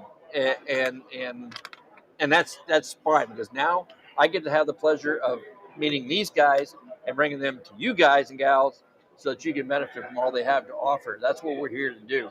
The things that I get to do with G and that we've been doing for over a decade. Our webinars. Over a decade now. Many times I've sat there and just mouth, and you can watch the video, mouth dropped open in awe as I listen to this man teach. His style of teaching, I'd love to listen to him. You heard how dynamic that Gary was, and then Adam, he's another very dynamic presenter. So that just makes the experience all more, I want to say entertaining, but all the more impactful. But you know what? Have somebody who doesn't sit there just drone at you in a monotone. I think we all have our style and maybe different, but there are only so many dynamic instructors out there. If you look at it, for sure. Last week at WorldPack, there's a lot of people, and I'd say most of them are decent players in the field, but there's only so many that stick out. And Mark Warren made me aware of this years ago. He said, there's not all these people that you think of out there. There's very little of them, and people that are still out there sharing their experiences, really good. Mac Vanderbrink, may he rest in peace, the father of the Allen Smart Stove. Yeah. Mac was out there teaching till he's probably about 80. The guy kicked ass. Yep. And, you know, even Jim Lender. Yes. Jim Lender was a big promoter of training. Maybe not the greatest instructor, as he used to say. He'd steal everyone's stuff. But you know what? Why reinvent the wheel? You don't have to know. You don't have to be technically astute at everything. Sure. My mentor, Armin Hines, may rest in peace. This guy could teach anything. Forklift, first aid, crane operation, car stuff. He said, you learn from everyone, and it's how you present it. You got to make it almost a show. You know what you're saying here that makes a lot of sense to me. I think that what makes some of the instructors stick out is the absolute amount of passion that some of us have for the industry. You mean like Bernie? Yeah. I like Bernie. You know, but you know, of all the years, You're Papa Vane. Exactly. All the years that we've been training, and one of the things keeps coming back, you know, guys will come up and say, you know what, I love your passion. I love your passion. And, you know, as an instructor, maybe I don't realize it, you know, because I'm just doing what I truly love, you know. And so it's so nice to get up in front of them and, you know, be able to present that. You know what I'm saying? Yeah. And the instructors that make it will always have that same pizzazz, the passion, whatever it is, and it means a lot. And for most of us, you know, you're not going to become rich doing this. It's not about the money, but when you get up in front of those guys and you know you're talking to them and you see those lights come on, G, you know, Gary, you know, don't you just sit there and go, I couldn't eat or Ugh. drink last night at the bar. I went in there by myself, tried to hide in the corner. The next thing you know, this guy from somewhere watching the other guy's like, I couldn't get out of there. And it makes you feel great. By the way, we love that. It does, and it's what gets us out of bed. You bet. What gives us the passion to study and put these classes together and go out on the circuit. Because I think G and Adam and Pete, you can agree. When you look at this month, okay, since the middle of February, all of us have been on the road running back and forth. Crazy. Oh, it has been a crazy tour. What an energy in these classes that's so neat to see these guys respond to. And right after coronavirus, it's been super duper because everybody's just been the feedback. Just so glad to be back doing in-person training. And you feel the feedback, whether you're eating lunch or breakfast or you're just walking around, people stop you. Well, and think about what you just said. We've done this for a month. We did Vision. We did STX in Orlando. We're here at AT. We've done this in a month. And there is no way, if we didn't have the true passion of teaching, if we didn't have the true passion, the energy would still be here. And to watch, you know what I'm saying here? It's been fantastic. Yeah, because I'm sure we all know, for example, G's got successful businesses outside of his training business. He doesn't need to do this. Right. I'm sure that you've got successful businesses other than your trading. Yeah, we've got Diagnation going, our remote I don't support. know what other things you're doing. Well, I'm running Diagnation here with Gary. I mean, look, just yesterday morning, I'm up at 5 o'clock here in our time to help a shop that's 3 hours difference before I get up on stage. I'm working in their shop because it's all about the passion. It's all about the help. Right. You know, and that's what makes us who we are. Don't you guys agree? Yes. I agree 100%. Yes. Yeah. Now, here's a big question. We've all been around a while. I mean, I've been lucky enough to be on this side of the industry for, like I said, over 10 years now. And I've been able to travel around the country, a variety of training events, big and small, see a lot of great instructors. We all know the names, right? There's the you guys, there's Bernie, there's John Thornton, and we all know these names. A lot of these guys watching, they don't know who these guys are. We saw that on Mechanica. They had no clue how some of these guys were. But if I were to ask you guys, who are the rising stars in your mind? That if somebody's watching, sees that name come up on a program or doing a training class somewhere, and he sees that name, who are the ones you guys think of that, yes, you need to go see that guy? Who are the rising stars? I would say Brandon Steckler right off the bat. He's obviously one of the superstars that are coming up on this. Young guy superstar. Yeah, exactly. You got the Brins. You know what you asked? It's such a loaded question. We have a whole handful of them. Yeah. You know, Pete. There's a whole handful of them coming up, and they're all just right. You know what? It feels so good in my heart to see that happen too. Because you know these guys, you know, the Brins, the Brandons, and the rest of them are are following in our footsteps. Isn't that kind of cool? It's neat. Yeah, To it's happening? nice to know that there's this young group coming up behind you. That when we do get too long in the tooth, I mean, I want to retire sometime, right? Someday. But you get someone like Tanner Brandt. Yes. Tanner's really good. Tanner, Isaac. Yeah. Good. Matt Fanzel. Yeah. We've got a huge pool of instructors there's not that many. are taking it out. Count them on your fingers. But I'm proud of those guys because, I've watched, for example, Tanner and Isaac come up in the business. And I'm just really proud of how they've learned their craft in relation to keeping control of the room and making it an enjoyable class. I mean, you go to some of these guys' classes, Matt Fanslow, is another one. Brandon Steckler. I mean, these guys are dynamic instructors standing in front of those classes. And I'm with you, Pete. I'm really, really glad today that we have that generation of passion coming up, right? In other words, what Adam and I do, we feel is, we try to teach with passion. And it's really nice to see these young guys coming up and embracing, because it's not just about being in front of that class. The work this guy does and you do and I do to get that class prepared to go to the street with it is astounding, right? And so to see these young guys embracing that and building their material and getting out there and doing a passionate And job another guy like developing that it is Keith Perkins. Absolutely. Oh, yes, Keith, definitely. Keith is very good. Wouldn't both of you agree that from a training standpoint, it's not an easy job that we do? Hell no. And you know what? You can be everything in our industry, know everything, but to be able to get up and have, you said, classroom management and passion and all these things, you could know everything there is to know about a particular subject.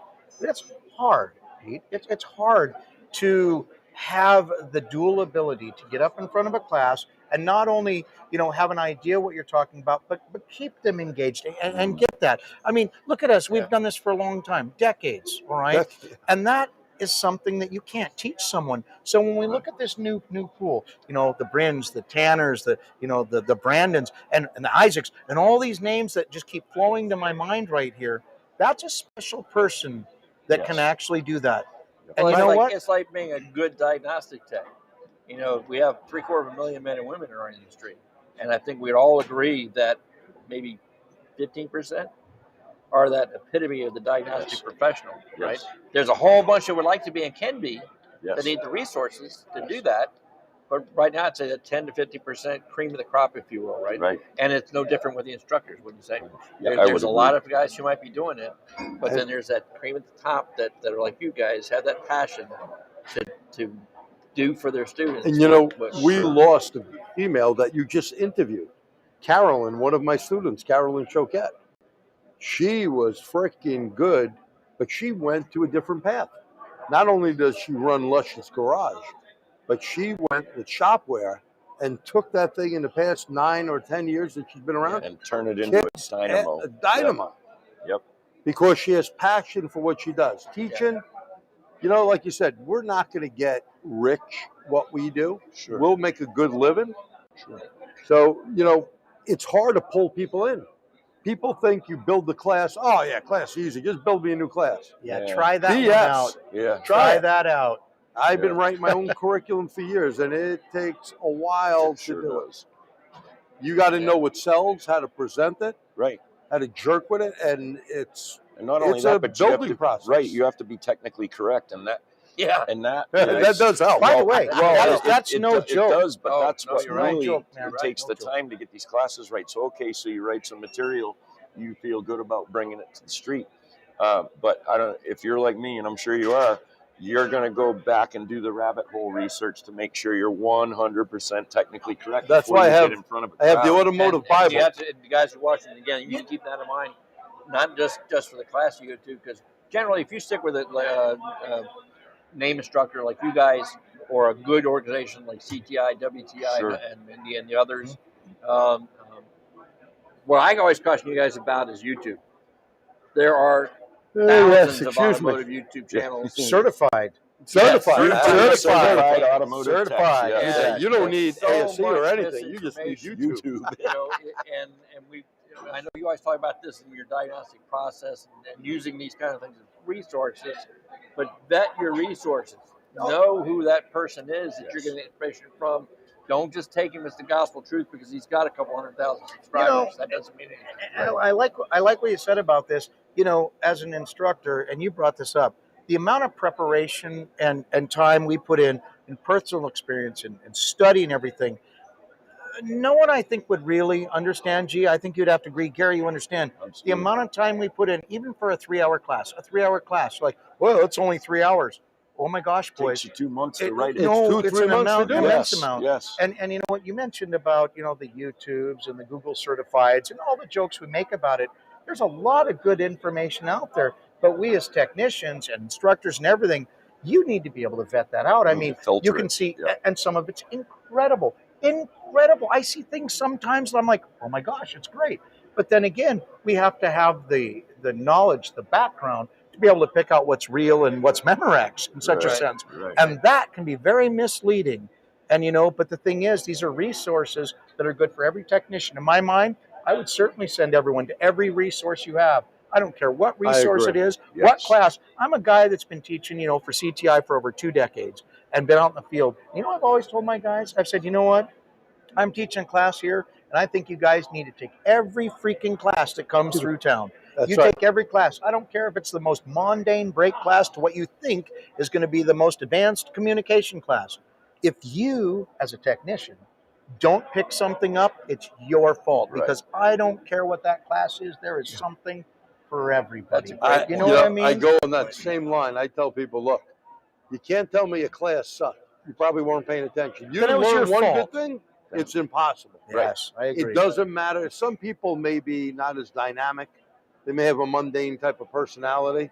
But, you get something. Sure. And getting back to information, I always say, the thing you always need that I refer back to, I call it the Automotive Bible, the Bosch Automotive Handbook. Go to SAE.org. I have version 10. I have one in my office, one at home, and one in my toolbox. Great book. Great book. Yeah. Because if you want to look something up to go, is that really right? Oh, here's how it works. Because you're always going to get some guy out there. And it was probably about 8 months ago, I was doing an electric class. And one of my guys that I had join SAE as an affiliate member, we're talking about batteries. I said, each cell is 2.1 volts per cell, 12.6. He said, Jay, I hate to correct you, but you always say, we all know, didn't you read that an AGM is more like 12.8, 12.9? I'm like, I must have missed that. And of course, I went back and looked. It was in AE, Automotive Engineering magazine, and I checked with a couple of battery manufacturers. Now, I'm not ashamed to say I didn't know that. Don't know what I don't know. We can't be ashamed of that. There's not one of us that could know everything possibly. The industry's way too broad. Man. But what you just said, now picture that in a class. It's like it happened to me today. Someone said something, you're like, well, wait a second here. And you look it up, you're like, dang it, as instructors, we learned something again today. But that's the passion. That's the passion that keeps all of us, the new ones that are coming up, all of us that have been around. I don't want to call us old timers. We've been doing this a while. You know what? That's what makes it happen. And that's the sort of thing that takes the new guys, Pete, and wants them to do what we do. Because that's what it takes to make it happen. Yeah. Isn't that awesome? The biggest joy that I like, I've been teaching classes so many years. This is enjoyable doing slides, but I really like is doing some slides and bring them into the shop and do it. Do some hands-on. You can look at a magazine, I always say. Hopefully something goes on there. The video, you wish you can do those moves or doing it. I like doing it. That's how you get good at it. Right. Yeah, that's true. There's nothing like hands-on. Gee, that's for sure. In all honesty, come on. We are learners. If you take that guy's hand and, I didn't know you can do that. That's how some of them get it. Reading, I took polls in my classes. I've been writing for Motor Age for a long time, but before that, Import Service, I did other ones. How many people read my article? Few hands. I'm waiting for the answer. I did all that writing for nothing? Yeah. Okay. I tortured all those editors, including Pete. It was neat because you say that when I first started with the magazine, and I would go to some of the events, even when I was still doing it on a contributor basis, and I would say, "Hey, I'm with Motor Age magazine," and I get these looks like who, and really, we've been around since 1899, right? So we're not new, But it's amazing. I mean, when we did the Auto Mechanica show the first time in Chicago, we had all kinds of people that had no clue who Motor Age was or No, but what they was going knew on you next from door. a video. Yes. More Which has opened up a people whole watch new that. world. And you know what? That's okay. I mean, right now, as far as the publication goes, we probably reach about half of the working technicians in the country. But as part of that aspect of the business, that just tells me I've got a whole lot of work left to do. Because there's still another half to reach. Right. And again, going back to what you guys said about the passion, you know, for me, because I have access to guys like you, being able to connect you with them is my passion. If I can get up in the morning and say, what can I do today that's going to help the readers of our magazine, the viewers of our videos, take better care of their family? Like you said in your speech, that really hit home with me. Because it's like, that's it. What can we do that's going to help that person, more efficient, more productive? We talk all that, makes your shop owner very happy. But the bottom line is if you can do that, you can make a better paycheck. And that means you can take better care of your family, have the nicer things in life. And you can do the things you want to do by your family. And I said this again earlier, I'm going to say it again. Text, if you're that 15% or you aspire to be and just need the resources. You're looking at guys here that can help you do that. Okay, so take advantage of that. The resources are there. We need guys that'll shadow us. Yes. Right. If that's where you're at, that's where you're wanting to be. You have that passion for training. You want to get your professional skills better, and you find yourself in a shop that won't support you. F them. There are shops out there that will. Go to them.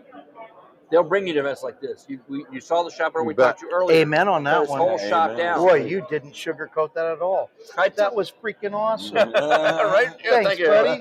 Yeah, but I mean, that's the reality. So right. That's It is the reality. reality. You know, absolutely. If you're in that league, I mean, aspire to be, then this industry can make you a nice living and take good care of you.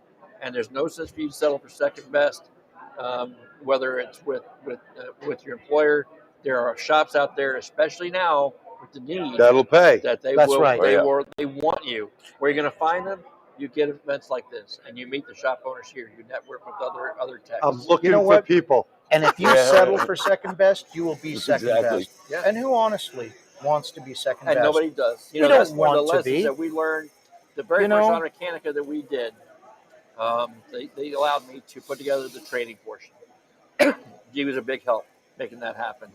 We had 100 instructors, huge curriculum offerings, and the beauty part was we were able to do something that never been done in the industry before. We made it available to our attendees at no cost. We had the sponsors foot the bill, right? Concept that got me into a lot of trouble with some people.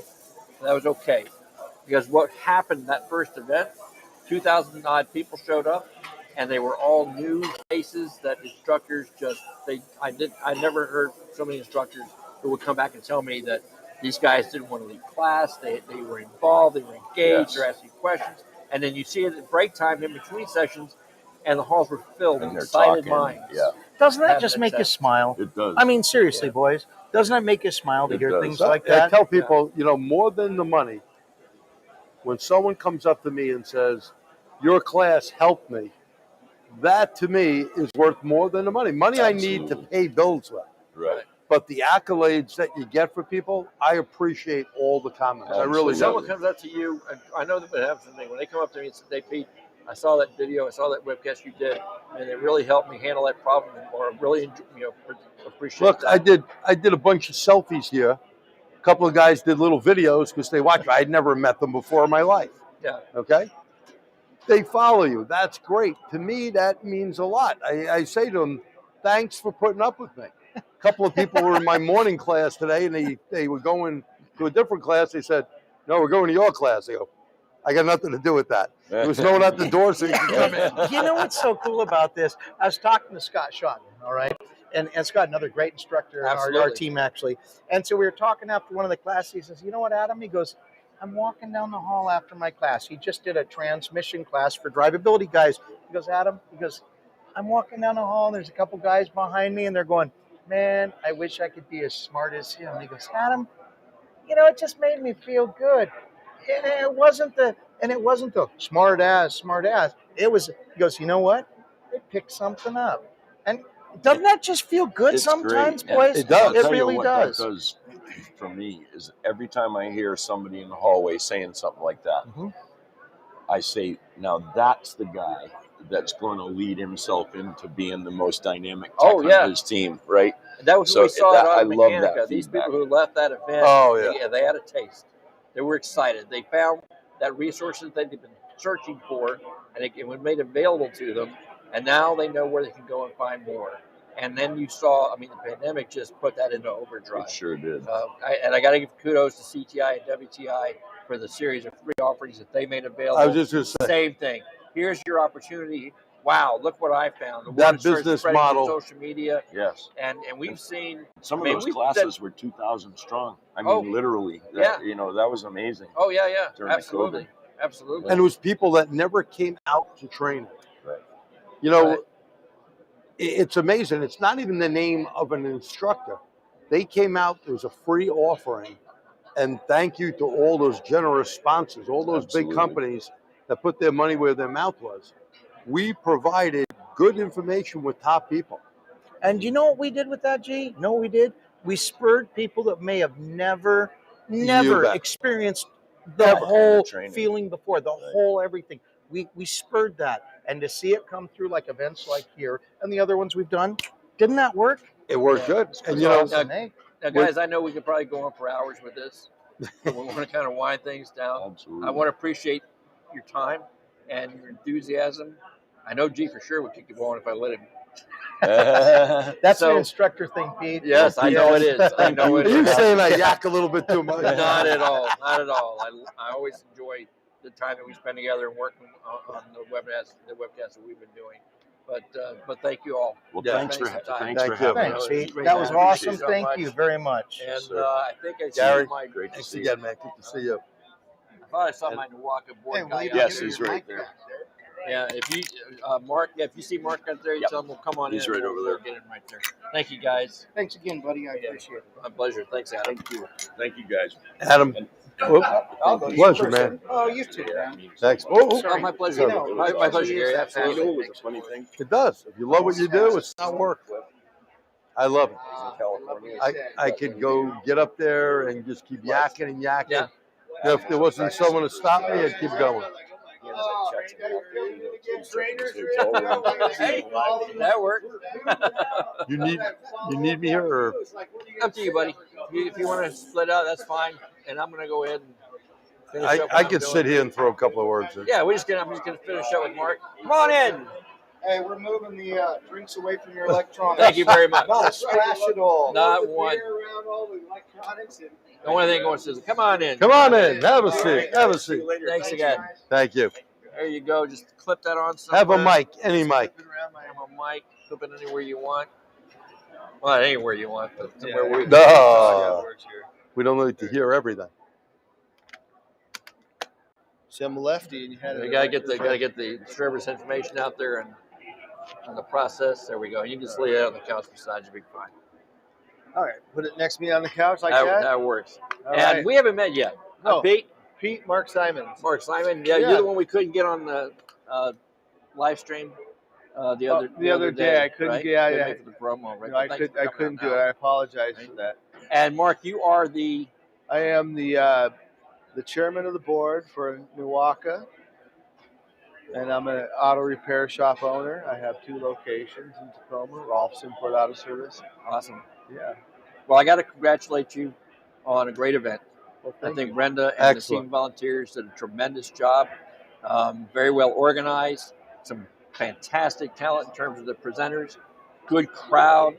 Great trade show. We've had an opportunity. I wish we had a chance to talk to more of your exhibitors this evening, but we did get a chance to showcase many of them tonight during our live stream. Well, that's fantastic. And I appreciate the opportunity for being able to try out something new, using you guys as kind of a guinea pig for this kind of a format. I think it's kind of neat. We got the couches and the chairs. I was ready for it. Really back good, here. right? It It must feel like one of those official late night talk shows. Yeah. We just have to have the set behind us next time, right? But we'll work on that. Right. Put the set behind there. So we kind of spoke earlier to Candy and Micah, Yes. a little bit from the board about their background, a little bit about NWACA, but to kind of close out this evening's stream, please share with those who are watching. Tell us the NWACA story.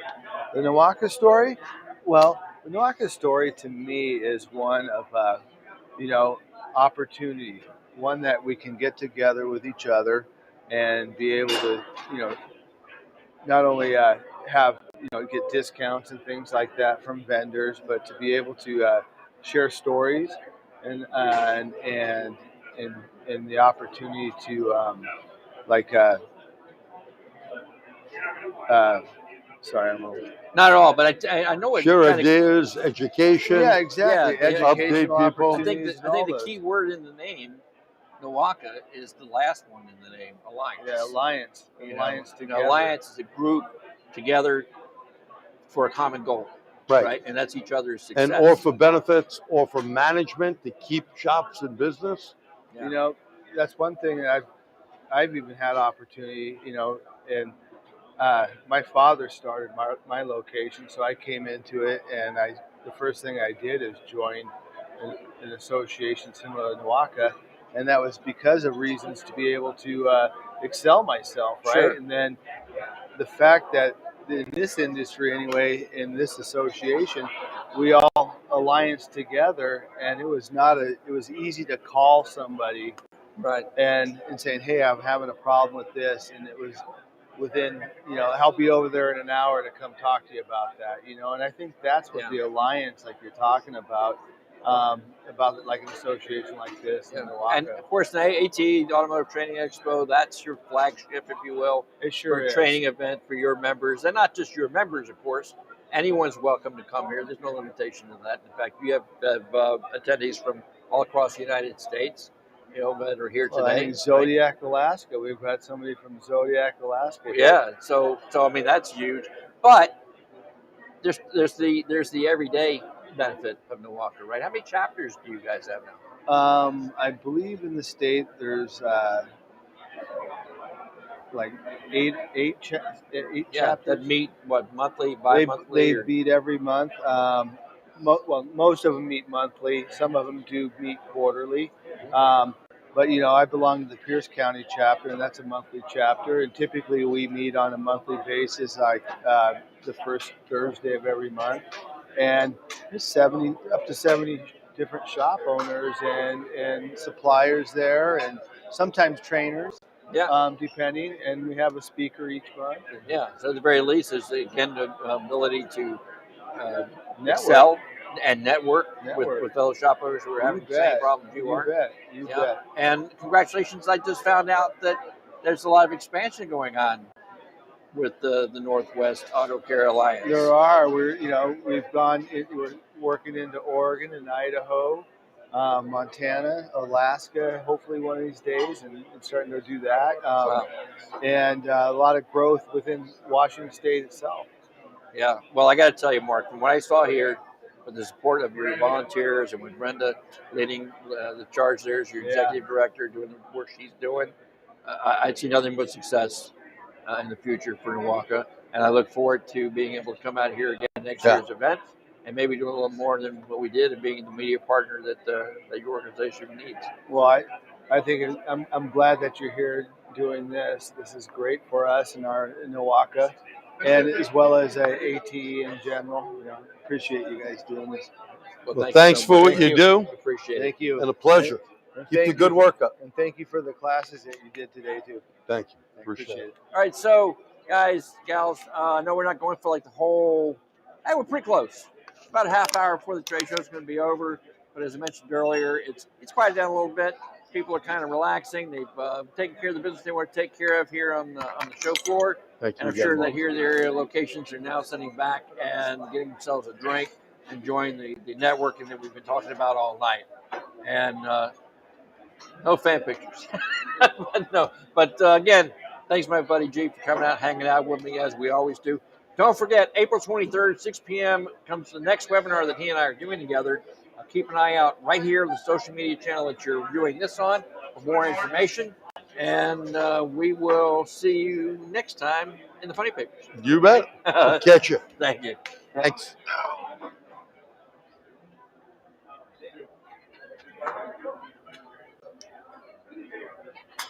How many hours